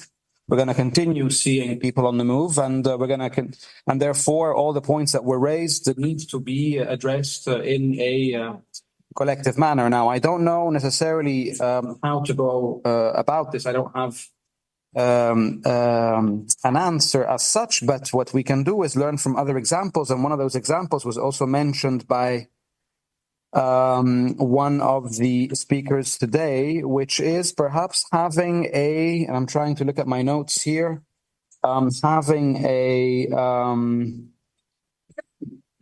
of agencies, sorry, I can't find it, a group of representatives that represent a migrant advisory group. Here it is. That represents perhaps this diverse group of representatives of stakeholders that we have today, but also those that couldn't join us today, to maybe raise in a concerted, in an organized or in a structured way, also a set of priorities, because the priorities that were mentioned today are indeed many, and prioritizing those will need some additional discussions, so that we make sure they're not watered down, and we keep on advocating for those and make sure that we achieve those. And make sure that all the 23 objectives are also advanced, not just the ones on, for example, as the example mentioned on border, but in fact also, equal pay, or even a narrative, just starting with a narrative on migration and the importance of migration to those countries of origin. So I think just as what I want to, say is that it could be indeed a good idea to have this migrant advisory group to share, to have these discussions more often, and indeed have also, I think it was one of the same recommendations, was to have a GCM talk to discuss, in fact, how we can have a stronger stakeholder engagement, and possibly also a agreed set of priorities to take forward. Not necessarily that those are the only or the exclusive ones, but at least then that we can then start, and this goes to the last point, start also measuring the progress that we have. Because indeed, yes, we do need to measure a little bit ourselves, and that's why we also have the indicators to also measure a bit the progress that we have, and to give also a yardstick for ourselves and, of course, member states and stakeholders on the development. So I think that's what I really want to summarize from my side, is that really I think that having a migrant advisory group, as was suggested, they then initiate some talks and agree on the priorities, take forward in a measurable way, or in a way that could be measurable, to see how we can advance on those progresses. I think that could definitely be a good idea. Now, where many a times have we heard today, we are too diverse to be represented by one. So I'm not sure how to square that circle, but I think we have to start somewhere. Perhaps once we identify an initial talk or two, or as we are doing today, identify collectively one or two or three priorities, then we can start with those representatives that can address those priorities and take forward those priorities more strongly than others. And then as we change the priorities, as we develop and as we advance on some, and maybe hopefully not, but as we maybe go back on backwards on other priorities, then maybe we can bring in other governors to determine other priorities. But again, I'm just summarizing a little bit what I heard today, and thank you very, very much. It's extremely helpful and extremely useful, and I hope really we can take it more forward than beyond just today's discussion. Thank you, Amar. Monami? Just very quickly, I wanted to just add on to what Amar mentioned in terms of hearing the feedback about shrinking civic space, about the need for interaction with member states and not being in segregated spaces. This is very, very important for the network. And I think that is precisely why we've wanted to organize this event in person as well, utilizing UN Migration Week in the next 2 days when you will be in the same room with member states and you will be able to have conversations. And so in every moment in the process, including the report that IREM will draft, really recording the collective discussions, will be made publicly available. It will be looked at by the planning process, member states. So it is being read and it is being looked at. And we even had some inquiries about this consultation from some of the missions. So they're quite well aware that these discussions are happening. So I wanted to rest you to be assured that this is not just going into the ether. These conversations are being taken into the discussion process for the Okay. I want to thank you in that case. Next time, plan a longer session for the consultation so that I don't have to be strict and with all of our thoughts. Thank you very much. How long is the coffee break? 15 minutes? We stick with 15 minutes? Okay, then. Yeah, but let's start sharp then for the colleagues online as well. Let's start. Okay, let's start at 4 p.m. exactly. Thank you very much.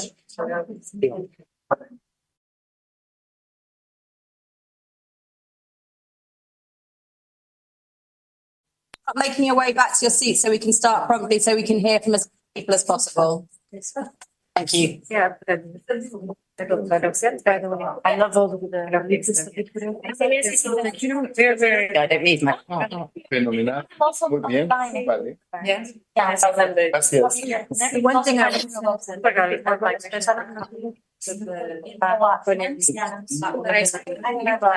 Okay, I'm just going to remind colleagues in the room that we are starting promptly. And for the benefit of our friends and colleagues online, if you could be quiet as you return to your seats to help the interpreters and those who don't get the opportunity for the in-person networking here, we'll have time to speak to each other at the end of this meeting as well, I hope.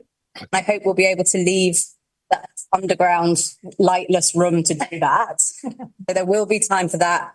But I'm really conscious of the amount of time we have and the number of people there are who would like to intervene. So my name is Laurel Townhead. I'm the Human Rights and Refugees representative for the Quaker United Nations office in Geneva. We have an interest in expanding participation in the follow-up to the GCM architecture generally, which includes the regional reviews.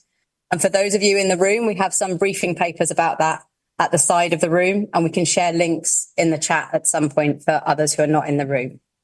Thank you for coming back and kind of settling down so we can hear what we're going to do next. I'm also at the top of this session, before I hand over to the other speakers, going to remind you of today. We heard from Bethany in the Migration Hub units. Please remember that the Migration Hub's discussion space is there for you to share all the comments that you didn't get to make in your tight time limit here, all the comments that you don't get to make if you don't get to speak. But you can upload things very informally there. You can just type it in as you would in a chat, or you can upload documents, and that can be in all 6 UN languages.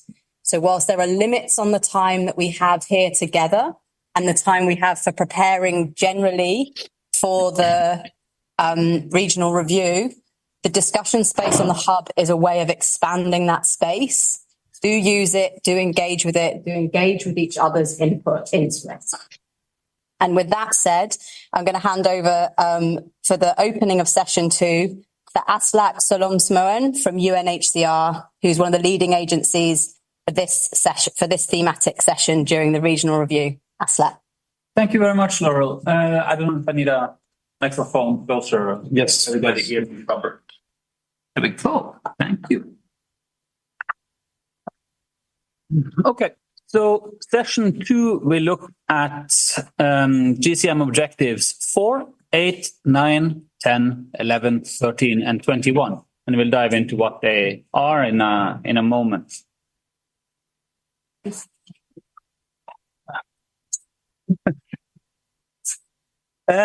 Basically, the session will adopt a rules-based approach to the objectives, meaning that we're trying to. Of course, we will cover the width and breadth of these objectives, but as you can see, it's quite an ambitious agenda to cover all of these points in one session, and this is the way we're proposing to do that. So we're while focusing on the Europe region, we are looking at the roots-based approach, to all facets of that approach. And the idea there is really to look at fostering cooperation between states and regions along the key routes. So we're looking at the compatibility between the Global Compact on Migration and the Global Compact on Refugees. We do that with a view towards the New York Declaration, the Valletta Plan of Action, the Almaty, Rome, and Rabat processes, 10-point plan of action, as well, of course, as the EU acts, to mention some of the sky of other initiatives that we're linking up towards. Diving into the objectives, we're looking at Objective 4, to ensure all migrants have proof of legal identity and adequate documentation. Primarily there, the importance of adequate state documentation for people on the move, state recognition of UNHCR documentation for asylum seekers and refugees, and good practices in documentation leading to inclusion in national services. For Objective 8, saving lives and establish coordinated international efforts on missing migrants, we're looking at effective evidence-based communication with communities on the risk of dangerous journeys. We're looking at predictable search and rescue in the Mediterranean, and good practices to improve safety along the entire route. Objective 9, strengthen the transnational response to smuggling of migrants. Here, the key issues are the enforcement and coordination to address smuggling, policies providing credible alternatives to dangerous routes, and good practices in national and regional responses to smuggling. Objective 10, prevent, combat, and eradicate trafficking in persons in the context of international migration. Key bullet points, 3 bullet points here, is ensuring a protection-sensitive entry system. It's strengthening national referral mechanisms for victims of trafficking. And we're looking at regional processes addressing the protection of victims of trafficking and to enhance international law enforcement cooperation. Objective 11, manage borders in an integrated, secure, and coordinated manner. Here, we're focusing on rights-focused migration management systems at the national level, the technical guidance and capacity development, including operational support for concerned government authorities. Third point of action here is looking at good practices in information provision and counseling on alternatives to asylum applications. We have 2 more objectives. Objective 13, use immigration detention only as a measure of last resort and work towards alternatives. Here, we're looking at national and regional policies and legislation promoting and setting standards for alternatives to detention, including with respect to vulnerable groups. We're also opening up to discuss good practices on alternatives to detention, both in the EU and along other routes. Finally, Objective 21, cooperate in facilitating safe and dignified return and readmission, as well as sustainable reintegration. Here, the bullets we're asking for discussion on are addressing drivers' mixed payments, countries of return, including tackling structural issues and fostering employment opportunities. We're asking for addressing legal and practical obstacles to effective returns of those not in need of international protection. We're looking at how to involve civil society, local communities, authorities, and returnees in needs assessment, implementation, and monitoring of returns. And finally, looking at creating conditions for safe and dignified return and sustainable reintegration, including with development actors and financial institutions. So it's really quite an agenda. It's up to you, and of course, primarily up to states participating in this session to then see which space do they want to open up for these quite fundamental, complex, complicated issues to really be addressed fully. We are very much interested in your comments today, your feedback on how to guide this discussion in the best possible way when it opens up for states. And that's really what we're looking to you in this room and online to help us doing. I take great note in your points on diversity within the group of stakeholders. At the same time, we have one session, and we want to design that as inclusive as we can. And of course, the more coherence we find in the advice on how to do that, the easier it is to really take that on board and to address the concerns that you, I'm sure, have, because this is not an easy subject matter to discuss or arrive at a good conclusion on. We're very, I'm not going to say happy. We're very, we're pleased to be able to employ the root-based approach on this, and we believe that's a new and renewed approach that's that will move us collectively, will move us forward in addressing issues around mixed movements of refugees and migrants along these routes. We've had some discussions earlier today that touched upon refugees, and for us in UNHCR, it's really important to underline that this discussion builds on the complementarity between the two compacts, where the review now of the Global Compact on Migration is exactly that, a review of one part of the international mechanisms addressing mixed movements across the routes leading to, in this case, as the regional review for Europe, really Europe and North America, as the US, Canada primarily.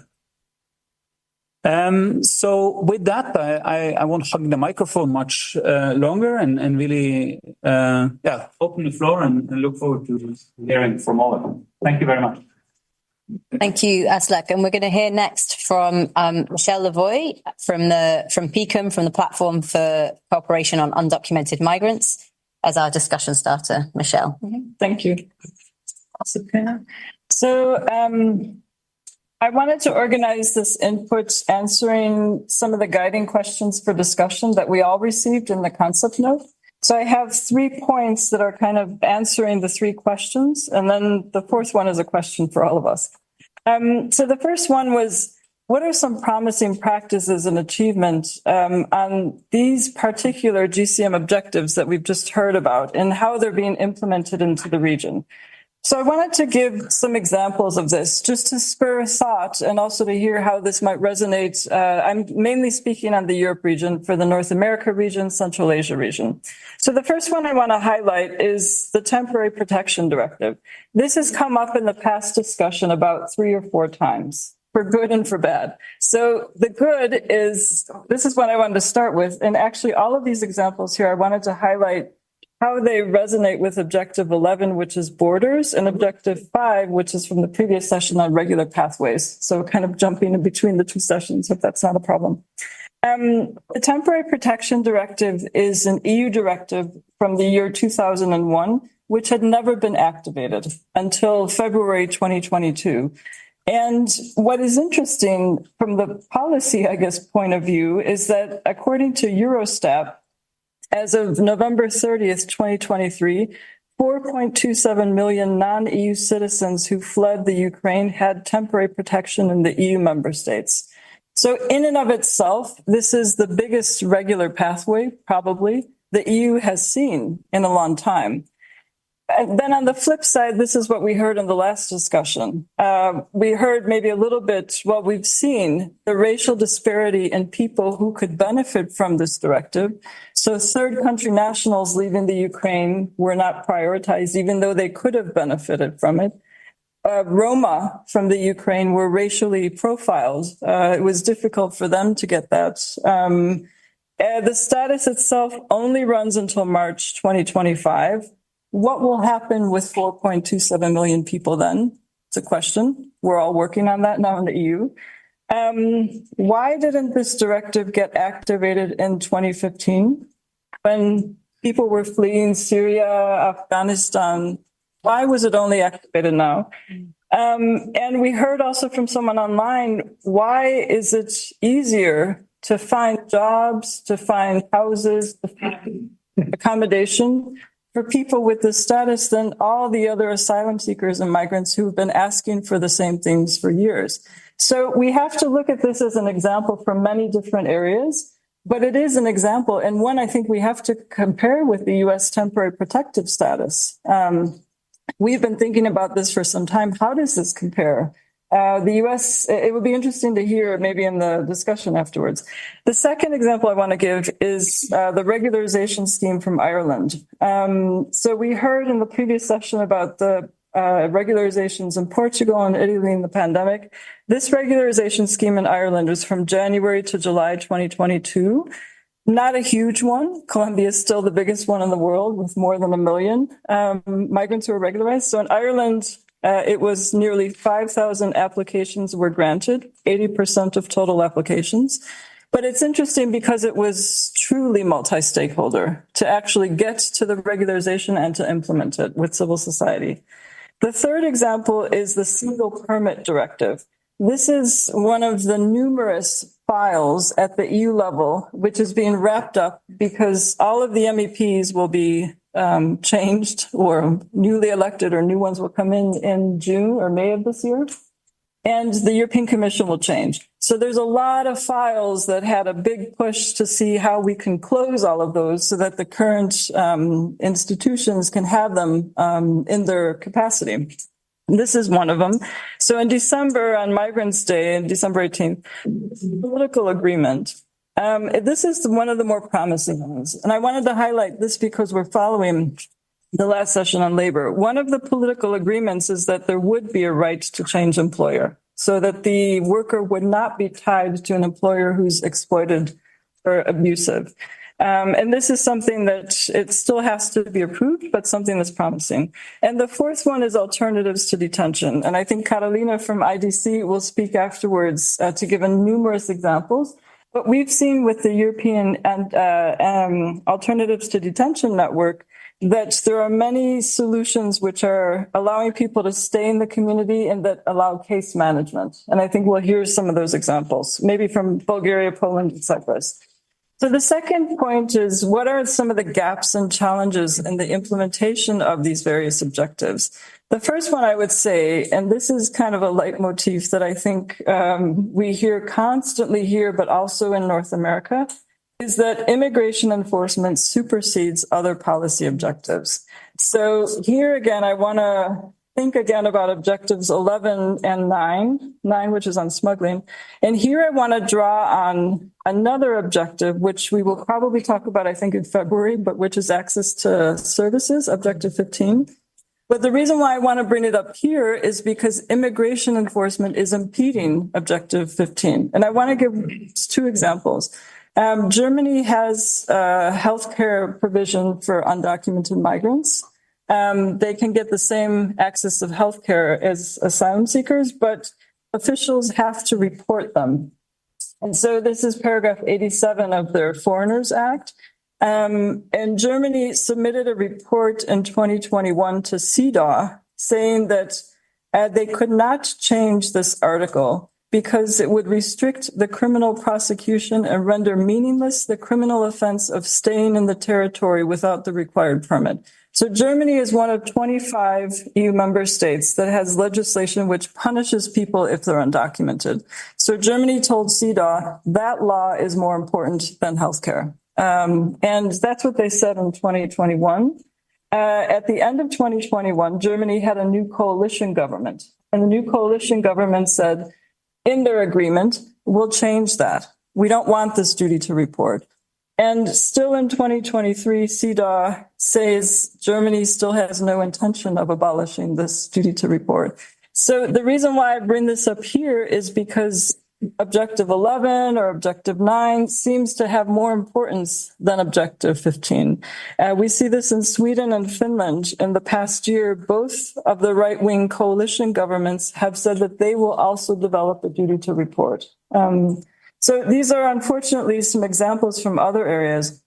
And we also see a criminalization of migrants in solidarity with migrants. This concerns Objective 9 on smuggling. The EU has the EU has the Facilitation Directive from the year 2002. And this is how the EU has transposed the UN protocol on smuggling into EU legislation. The challenge with that is that it allows member states to choose if people who are providing humanitarian assistance to migrants should be penalized or not. It gives them the option. And so civil society and other stakeholders have been saying for 20 years, change the law. Lawyers have instructed us because they want judges to be able to implement this with clear instructions saying, no, you should not penalize someone for rescuing someone from sea, from driving someone in a car to prevent them from getting hypothermia, from giving someone food. All of these things are currently penalized under that directive. And we've actually seen with PICUM that in the year 2022, there were at least 100 people who were human rights defenders who were criminalized. So the EU has now made a new proposal to change that directive, which is going in a good direction, but the proposal to make it non-criminal is in the recitals. It's not in the part which is the legal framework. So there's more work to be done on that.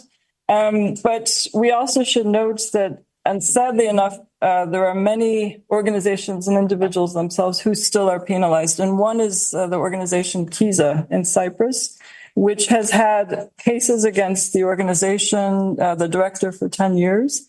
And just a couple of weeks ago, their office was bombed. The human rights defender special rapporteur is taking up the case, but it's yet another kind of ongoing example. And the last point that I want to make is the question on where could GCM benefit from strengthened cooperation, like on multi-stakeholder partnerships, on data, et cetera. Here, I wanted to give a couple of examples. The first one, Vladimir already mentioned.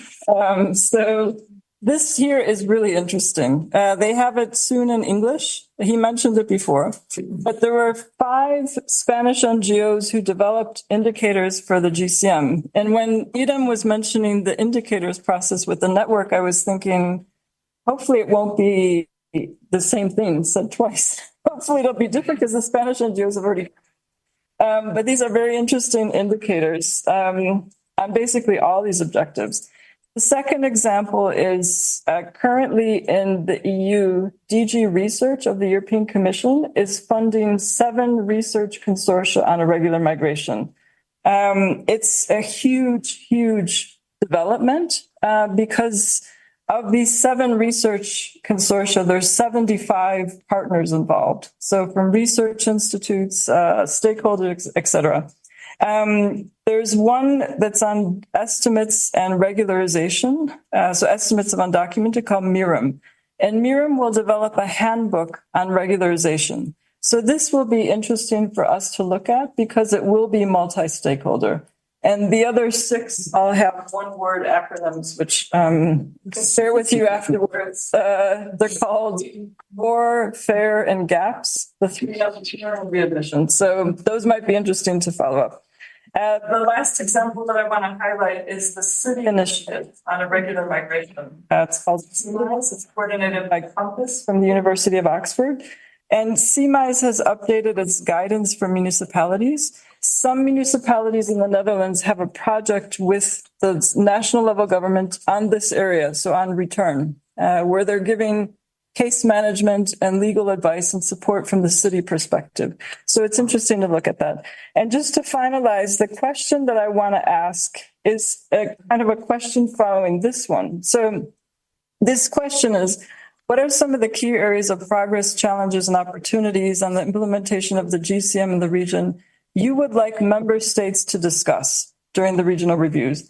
I would like to ask member states, what can we collectively help you with to transform an agenda which primarily focused on enforcement to other relevant areas of the GCM? What can we do with you? That would be my question. Thanks, Michelle. And thanks, everybody. We're going to open the floor now to hear from people. We don't have very much time, as you'll be aware. We've got about 20 minutes for discussion. And before we saw one or two hands go up and then a load of hands go up. So I'm going to ask people to be honest about whether they want to speak from the beginning so we have a sense. We are going to prioritize people who haven't spoken yet, and we're going to move between online and in the room. I'm going to keep your hands up. We're going to in the room. We're going to move to hear from the Special Rapporteur on Human Rights of Migrants, Mr. Gerhard Mahdi, in a moment, but keep your hands up and I'll take a note. So thank you. Special Rapporteur, you have the floor. Thank you very much. I'm sorry because I expected the meeting to start at 3:30, but it's a bit late start and I have another meeting later on at 5. So I'll start. This is why I asked for the floor at the beginning. Anyway, in my capacity as Special Rapporteur on the human rights of migrants, my mandate has been working on a number of issues related to GCM implementation in this region, Europe. I would like to start by noting that strengthening regional cooperation and dialogue is crucial for achieving GCM objectives.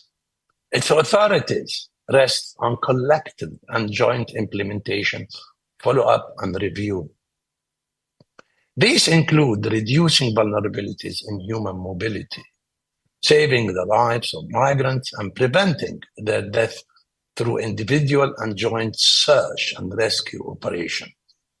Coordinated EU external border management that ensures the protection and security of migrants, strengthened human rights-based migration procedures and governance, strengthening regional response to smuggling of migrants and trafficking in persons, and enhanced protection of migrants victims of trafficking.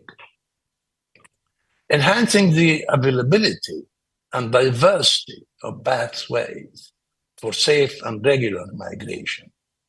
Safe and dignified return and readmission, which guarantees due process involving and supporting local authorities, civil societies, and migrants in the identification of needs and opportunities for regional cooperation, as well as establishing a capacity-building mechanism for the effective implementation of the GCM.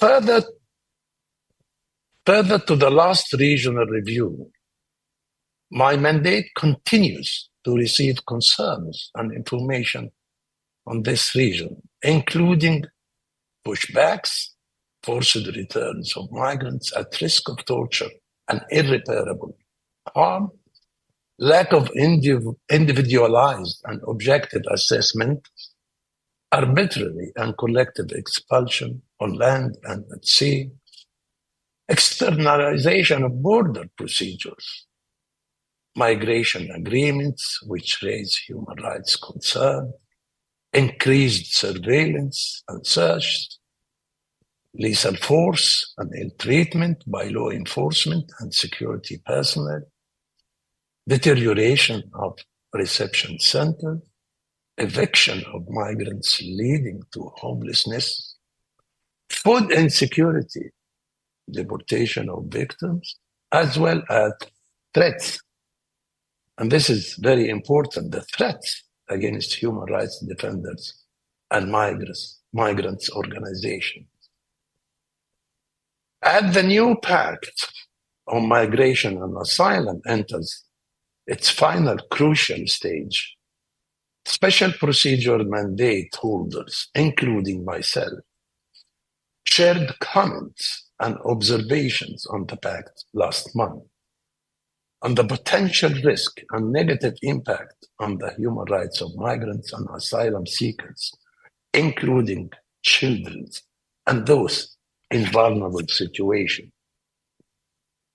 I stress that mandatory and comprehensive vulnerability checks should be conducted on every migrant with their consent as soon as possible, so that those in vulnerable situations, including children, pregnant or nursing women, older person with disabilities, victim of contemporary form of slavery, victim of trafficking, victim of rape, sexual, physical, or psychological violence, trauma, torture, and ill treatment, and those fleeing conflict can be identified promptly and referred to appropriate services and protection bodies. Well, I urge EU member states to ensure appropriate procedural safeguards are in place with individual and objective risk assessment of the circumstances and protection needs of individuals, regardless of their status or mode of arrival, to prevent irreparable harm and refoulement. Moreover, my mandate has made it consistently clear that the use of immigration detention of adults can only apply as an exceptional measure of last resort, and states are committed to prioritize and work towards non-custodial alternatives to detention, in line with Objective 13 of the GCM. Thus, distinction should be made between adults migrants and migrant children, including unaccompanied and separated children, and children traveling with their families. All migrant children, regardless of their or their parents' migration status, should be considered as children first and foremost. Well, in this respect, the Committee on the Rights of the Child has clearly stated that the immigration detention of any child is a violation of children's rights and always contravenes the principle of the best interest of the child. This position has been affirmed by Joint General Comment number 23 of 2017 of the Committee on States' Obligation regarding the human rights of children in the context of international migration in countries of origin, transit, destination, and return. In this report on ending immigration detention of children and providing adequate care and reception for them, my predecessor urged states to ensure that the child's best interest is the guiding principle in the design and implementation of migration policies and a primary consideration in all actions and decisions that concerns each migrant child, including decision-making on migration procedures and the consideration of alternative care and reception solutions. To this end, states' obligation under all applicable international human rights law and standards require that human rights be at the center of their efforts to govern migration in all its phases. This includes ensuring that screening and border governance measures respect, inter alia, the principle of equality, non-discrimination, non-refoulement, as well as the right to seek asylum the right to life, the prohibition of torture, the promotion of gender equality, and the right and best interest of the child. Crossing an international border in an unauthorized manner is an administrative matter in nature, and it does not deprive migrants of their human rights entitlements, including due process guarantees. Well, I stand ready to support EU member states with a human rights-based, migrant-centric and humane application of GCM. I look forward to hearing from member states from the region on plans to address these issues and progress made towards implementation of GCM objectives, including country-level plans and the status of implementation.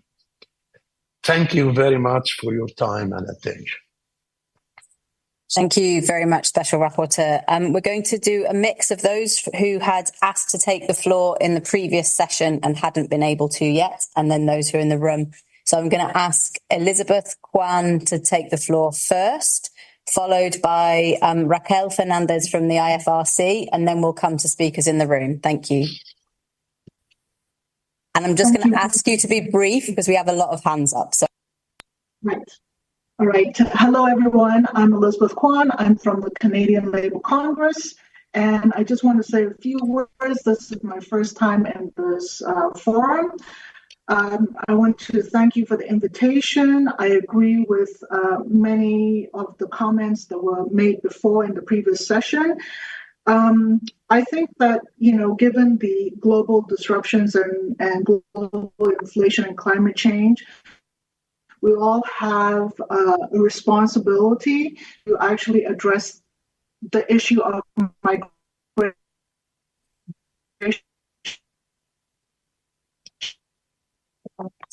whether it's permanent migration or temporary migration, a group of this vulnerable group. Why are unions involved? Unions in Canada involved because, exactly because of all these connections, everything that we do, what we use, how we organize our society is all connected to drive immigration and migration around the globe. And I believe that, the rights of migrants are basically the making of the policies and politics of governments, whether they're individual governments or whether they are governments as they connect to each other. Having said that, I would like to say that for the Canadian unions, we have three things that we support. We support more permanent migration. This has to do with trying to take away the effect of exploitation of temporary, seasonal, or circular migration. And some of the things that we've done is that we've moved the caregiver program from a temporary program to a permanent program. It's a pilot right now and hopefully will be something that will be permanent for good. The same with agriculture. We have a program of which unions are very involved with. And again, we are looking at farm workers who are on a temporary basis and how do we welcome them permanently to Canada. And on the undocumented side, very glad to say that unions, the Canadian Labour Congress, hosts the only program right now, small as it is, only 1,000 people, plus their families, but we hold the only program that basically provides permanent residency to undocumented construction workers in a part of Canada. So we're trying to do our best to do that. We agree that there are many things that are wrong with the system still and that needs work. For instance, the freedom of association and collective bargaining rights. For Canada, although Canada has signed the convention, then it kind of trickles down to sub-regional government jurisdictions. And this is where we bump up against the resistance for workers to actually have those rights. We also have closed work permits for our migrant workers, which is very problematic, as was identified by the UN envoy on modern slavery very recently. Our asylum and refugee system also has these layers of race and class, and this has been said and mentioned before, so I won't go into that. And unfortunately, in Canada, undocumented workers have no rights to education, social services, or to healthcare services, and we're trying to really rectify that. So all to say that I do believe that, there are many ways that we can work together, not only through this UN mechanism, but there are other ways that we can work together in the region. For instance, under the trade agreement of the Canada, US, and Mexico, in the labor chapter, there's also a mention of protections for migrant workers, as well as provisions to combat forced labor. And so what we need to do is to be able to bring all these instruments together to actually stand up for people who our systems have basically made vulnerable one way or the other. Thank you very much. Thanks very much, Elizabeth, and for that strong call for coherence across different processes, very much being nodded to in the room. Raquel, the floor is yours. And again, I'm going to ask you to please be brief because we have others who would like to speak as well. Thank you. Thank you very much. My name is Raquel, and I'm speaking on behalf of the International Federation of the Red Cross and Red Crescent Societies, and I have here also my colleague Manal Al-Sharani from the International Committee of the Red Cross.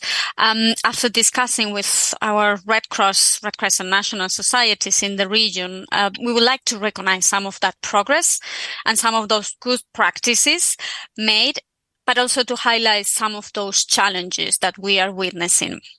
We see progress in the creation of specific bodies and the creation of protocols to provide essential assistance to migrants in distress, like information protocols in some of the countries. Our national societies are in the front line, assisting and protecting migrants in distress with essential information, for example, about risk and providing life-saving services. Some of these services are provided through the humanitarian service points, which are safe places for migrants along the routes all over the region. This is our route-based approach. Other group practices are, for example, as were mentioned, the TPD protection, the Temporary Protection Directive, but also we witness and we see the restrictive migration policies that are compelling migrants to take more and more dangerous routes when the risk of death and injuries is very, very high. We see migrants crossing polluted rivers, inhospitable forests and mountains, and taking riskier transportations. In these places, migrants are far from medical assistance. We are also seeing some harmful practices, such as confiscation of phones upon arrival, pushbacks, and deterrence practices that limit our ability to provide dignified humanitarian assistance. As we see different agreements translating into reality these days, we urge government to make search migrants have access to assistance, protection, and dignified reception conditions. We need to work towards that. The data on this situation is something that we would like to highlight, is not always available, which means we underestimate the number of migrants dying or in distress. And this means that we cannot see the full picture in front of us, that it affects our collective understanding of the human tragedy. We need also more comprehensive data to better inform these policies and practices and to better mitigate the humanitarian consequences. And I would like to give the floor to my colleague Manal to complement on this and on search and rescue. Thank you. Thank you, Raquel. Thank you. So I'm Manal, Legal Advisor on Migration at the International Committee of the Red Cross. I will be brief. So just to complement what Raquel said on Objective 8 on missing migrants, we also, unfortunately, we have also noticed some gaps when it comes to the search for missing migrants and the identification of deceased bodies.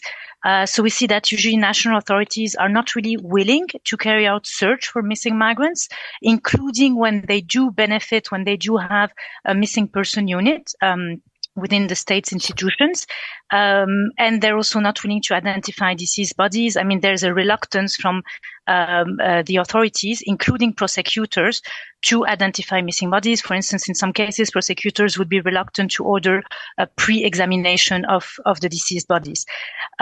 We see still, when it comes to search and identification, that the families of missing migrants don't benefit from safe reporting procedures where they can be sure that any information they will give to the authorities to find their missing loved ones will only be used for humanitarian purposes and not for law enforcement purposes such as deportation or arrest. Then, in addition to the search and identification, we have identify several gaps in the support that families of missing migrants receive from the authorities, either in countries of origin or including countries of transit and destination. So they often, when they want to repatriate the body, they often do not benefit from financial help from the authorities concerned. And most of these families do not have the means to repatriate the body. The problem also is that for them, they are not granted a visa easily to pay their respects at the burial site where their loved one are buried. So in countries of transit or countries of destination. And the embassies are often reluctant to collaborate with the families to provide the relevant information about the case with the families concerned. Having said that, I will finish with some good practices, despite, several gaps that we still need to work on. States still need to work on. There are several good practices, such as we've seen in some countries in Europe that the practice of confiscating phones has ended in some countries, which allow migrants to stay in. We also see that there are some states try to, as much as possible, carry out religious rituals during the burial of migrants, so as to give back a certain dignity to those deceased bodies. We also see, although limited, ongoing initiatives between countries of origin and destination to exchange relevant information to identify dead bodies or to find the missing migrants. And I will finish with that. It's also, we see that some states do facilitate the work of national societies that share relevant information with migrants on the risk on the migratory routes to prevent them from going missing. Voilà, I will stop here. Thank you. Thank you, Raquel and Manal. And just for everybody in the room, in case you're not aware, there are regional consultations taking place this week online in regard to the recommendations on missing migrants and humanitarian assistance that are being developed by the UN Network on Migration, which includes work that's co-led by IFRC and ICRC, who we've just heard from. So if you do have time this week, there are 5 regional consultations online, which will go into more depth and will include states in the room. There's also an opportunity to speak more about some of what we're speaking about today during the network annual meeting itself on Wednesday.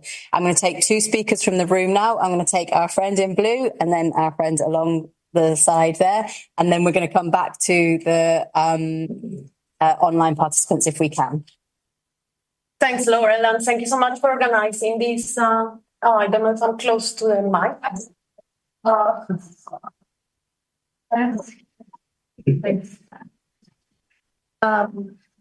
I hope you can hear me online. I'm Carolina Gotardo. I'm the Executive Director of the International Detention Coalition, and I wanted to I would agree and emphasize some of the points made by the Special Rapporteur and Michelle, because we are very concerned about the criminalization of migration in this region, including the externalization of border, the pushback and detention, deportations, and also the criminalizations of those that support migrants. The issue of detention, which is the one that I want to talk about specifically, and also express our concern about the upcoming Asylum and Migration Pact with regards to the consequences of detention, because they are going to be devastating across the European Union. In reality, what we will see with the pact is the expansion of the detention state across the borders of the EU. And this will also imply the detention of children and families. And we already heard from the rapporteur what international law says about that, so I will not repeat that. I think I have to clarify also that this region has some of the biggest detainers in the world, including the United States and some of the European countries. So this is what we're seeing, plus new proposals for expanding detention centers and increasing the detention infrastructure. Now, that's all very gloom. On the more positive side, there are also some promising practices in some countries in this region. And this, for instance, includes Portugal, Ireland, and Spain with promising practices on alternatives to detention. And we have heard already about regularization. We have also Germany that has pledged to end immigration detention, but still needs to implement those pledges at the IMRF, and Belgium that is implementing alternatives to detention. And a very promising practice from Belgium was the conference that they developed in December last year with the European Migration Network on promoting a multi-stakeholder approach to governance with the states in the European Union. And that was great because that actually really looking at enhancing government civil society partnerships. And we're seeing quite a lot of those and the meaningful participation of civil society. And Turkey is also another example that could be highlighted on the issue of children. I think I'm going to elaborate on what Michelle said before, because one of the best practices in Europe is what we call the European Alternatives to Detention Network that IDC coordinates. And the network has pilot projects in 7 countries in the in Europe that are implementing in practice alternatives to detention. So we have a lot of evidence showing variables such as increased well-being, reduced cost, and issues to do with compliance. Compliance actually doesn't come down with the implementation of alternatives to detention. So the issue is not lack of evidence. The issue is about political will. And we have only in the last 2.5 years, we have 3 reports in Europe, in this region, showing the effectiveness of alternatives to detention. So what we have to do is upscale.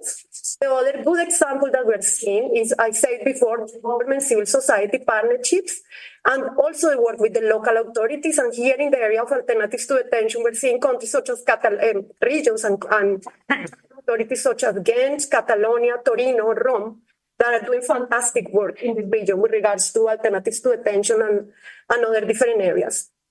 I just want to finish talking about the issue of technology, and because this is related with one of the objectives, which is border management, but also with objective 13 on alternatives to detention. And what we're seeing in the region is an increased use of digital technologies, which doesn't necessarily have to be bad, but the way it's being used is quite concerning, because in reality, the use of algorithms and the use of technology for border control without individualizing, has shown to be very detrimental in different countries in this region. And second, in the specific area of detention, technology being used for the purposes of detention and for what some states call alternatives to detention, that in reality are alternative forms of detention, such as the use of electronic tagging and monitoring, which we are seeing in the United States, in the United Kingdom, and in other countries across the region. So this is quite concerning for us, and it's an issue that we need to tackle at IDC. We are starting a work stream on that. We're doing research, and we're going to be doing global research on this and how it's expressing in the different regions. Just to finish, and I was at this panel at the GFMD last week, and I think the issue is this change of paradigm that we need. So we need, and Michelle said something similar, we need to move from criminalization to a rights-based approach to migration in this region. And this also needs to be gender responsive. I think the issue of the leadership of women and the agency of women in the region is very important. And at the same time, child-sensitive approach at the center rather than criminalization. Thank you so much.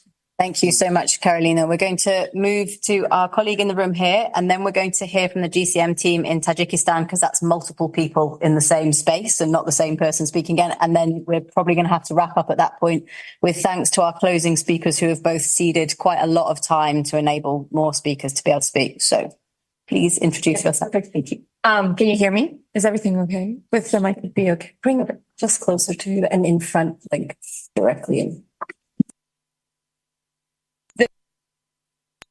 Yeah. Perfect. Okay, thank you. My name is Alexandra Nois Menendez, and I'm the Europe Regional Lead at MyCP, which is the migration constituency of the Major Group for Children and Youth. It is a privilege to join you today to contribute to the GCM regional review. As young people, we understand that migration comes with a complex reality that shapes our world.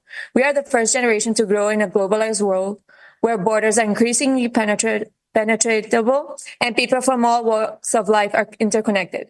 We have witnessed the positive contributions migrants make to our societies, and we are committed to ensuring that they are treated with dignity and respect.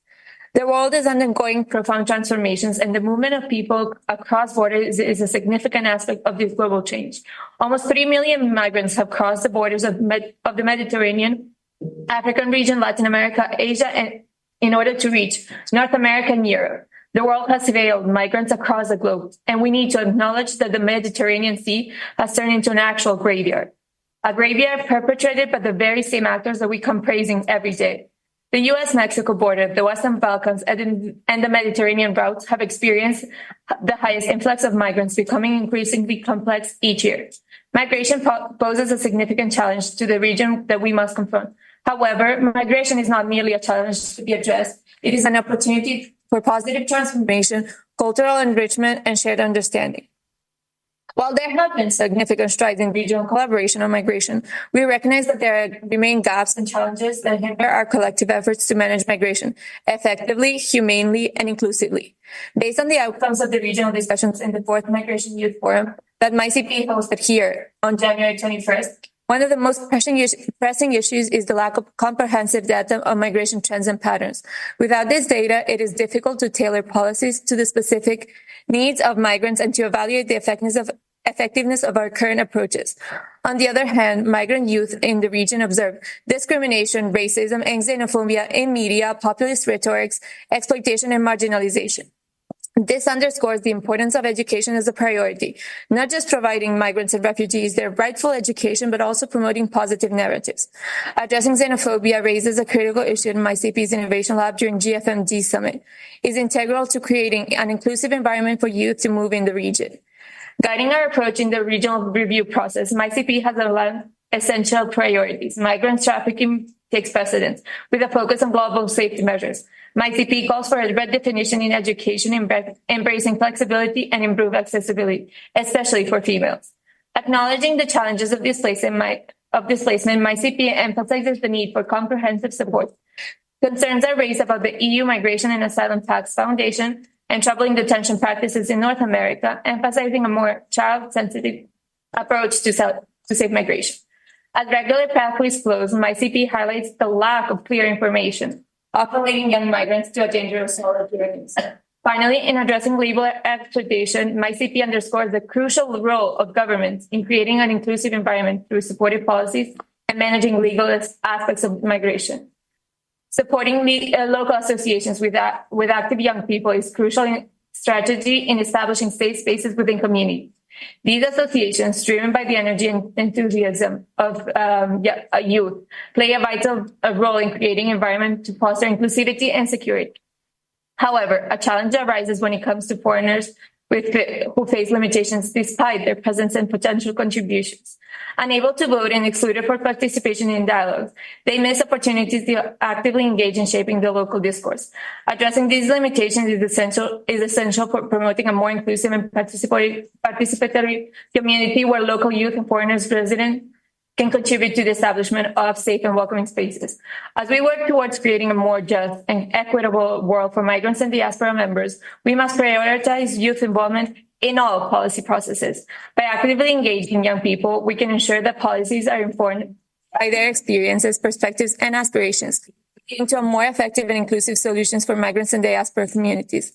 It is critical to highlight that migrant youth have observed a significant shift in the acknowledgement of migrants and diaspora, which recognizes their substantial contributions. This recognition extends beyond mere presence to encompass their pivotal roles in propelling economic growth, fostering cultural exchange, and driving innovations. The evolving narrative underscores the valuable impact migrant communities make, emphasizing their multi-phase contributions and extend well beyond the scope of their immediate circumstances.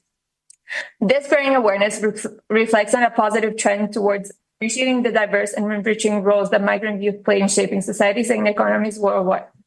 Youth constituencies operate uniquely compared to other stakeholders groups due to their multi-phase nature. Cutting across diverse sectors, youth involvement extends beyond civil society to include entrepreneurs, researchers, local and national government officials. Notably, most youth organizations operate at the grassroots level, facing limitations in sustained policy advocacy and adopting to last-minute developments. To facilitate meaningful youth participation in the GCM and the UNNM, advanced knowledge of potential participation opportunities is crucial. This allows for organized calls for expression of interest, capacity buildings, and securing confirmed spots and funding for youth speakers. Looking forward, ensuring the sustainability of MyCP Secretariat is essential. This entails securing resources for continuous youth engagement, capacity buildings, consultation, and fostering the growth of a robust community of young leaders. The GFMD stands as an exemplary mode of meaningful youth engagement in this context. Thank you. Thank you. I'm just going to remind you again to please upload comments that you wanted to make if you didn't get to make them, or if you made them on the room, because the sound has not always been perfect and the speed has often been too fast for the interpreters. So that means that more people will get to see the comments. I'm going to go finally to the GCM team in Tajikistan. And I know it's late there and I know you've been patient, but I am going to ask if you could really please limit it to 2 minutes because we are hitting the end of our time with the interpreters. Thank you. Спасибо. Уважаемые коллеги. Many thanks, dear colleagues. The previous speaker has mentioned what needs to be done in order to implement the objectives of the GCM. It is very a pertinent question. Lately, we have seen an intensification of cooperation with our migration structures, ministries, and many other organizations and governmental structure. Last year, I would like to know that our government took a decision and adopted a strategy until 2040, taking into consideration all the recommendations and practices of the GCM. Our Academy of Science has developed a special policy titled Research of Factors of Safe and Regular and Orderly Migration within the framework of implementation of the GCM. I was asking whether there is a mechanism at the EU level aimed at the better and more intense coordination. We have recently tried to improve the processes in our regions and worked out the following. We believe it is important to describe or identify what bilateral agreements can be concluded between the countries of the region and the head organization. Secondly, we think it would be useful to create an expert group that would be considering and developing certain initiatives and then presenting them at the government level. And thirdly, at the level of the cities, it would be great to set up a headquarters which would act as a focus or as a center of cooperation with other migration structures. And of course, it is important to continue developing cooperation at the international level. Tajikistan, we believe, is doing everything. We now have a strategy, we now have a viable concept, and we believe that together with you, we will be solving and resolving the problems of migration jointly. Thank you. Thank you very much. Thank you to colleagues in the Tajikistan office, because there were a number of, I think, society organizations that were present and are part of the process. And with thanks again to our closing panelists who agreed to shorten or not address, because it's been a long and very, I think, extensive and important initial thematic discussion and consultation. We will pass it over to Idem for some final thoughts. Thank you very much. Being aware of the time and, the richness of the inputs, I'm not going to try to make a summary from all of that right now, but just maybe on the process.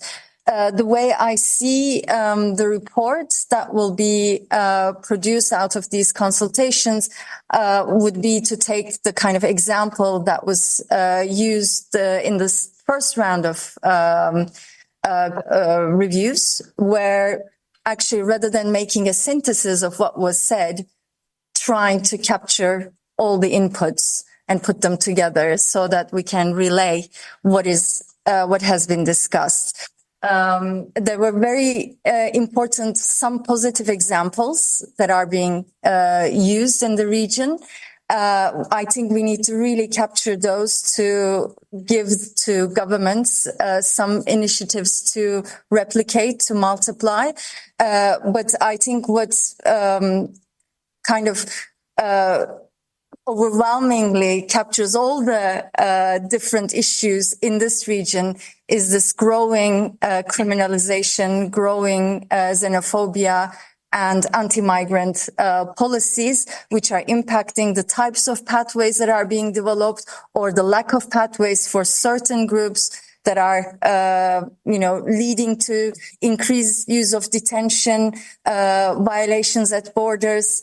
Again, I will not go through them all, but just to say, continue providing your inputs, also using the hub, because that the role of the report that will be produced and be made available also publicly will be to capture what, with all the diversity civil society is bringing to the table.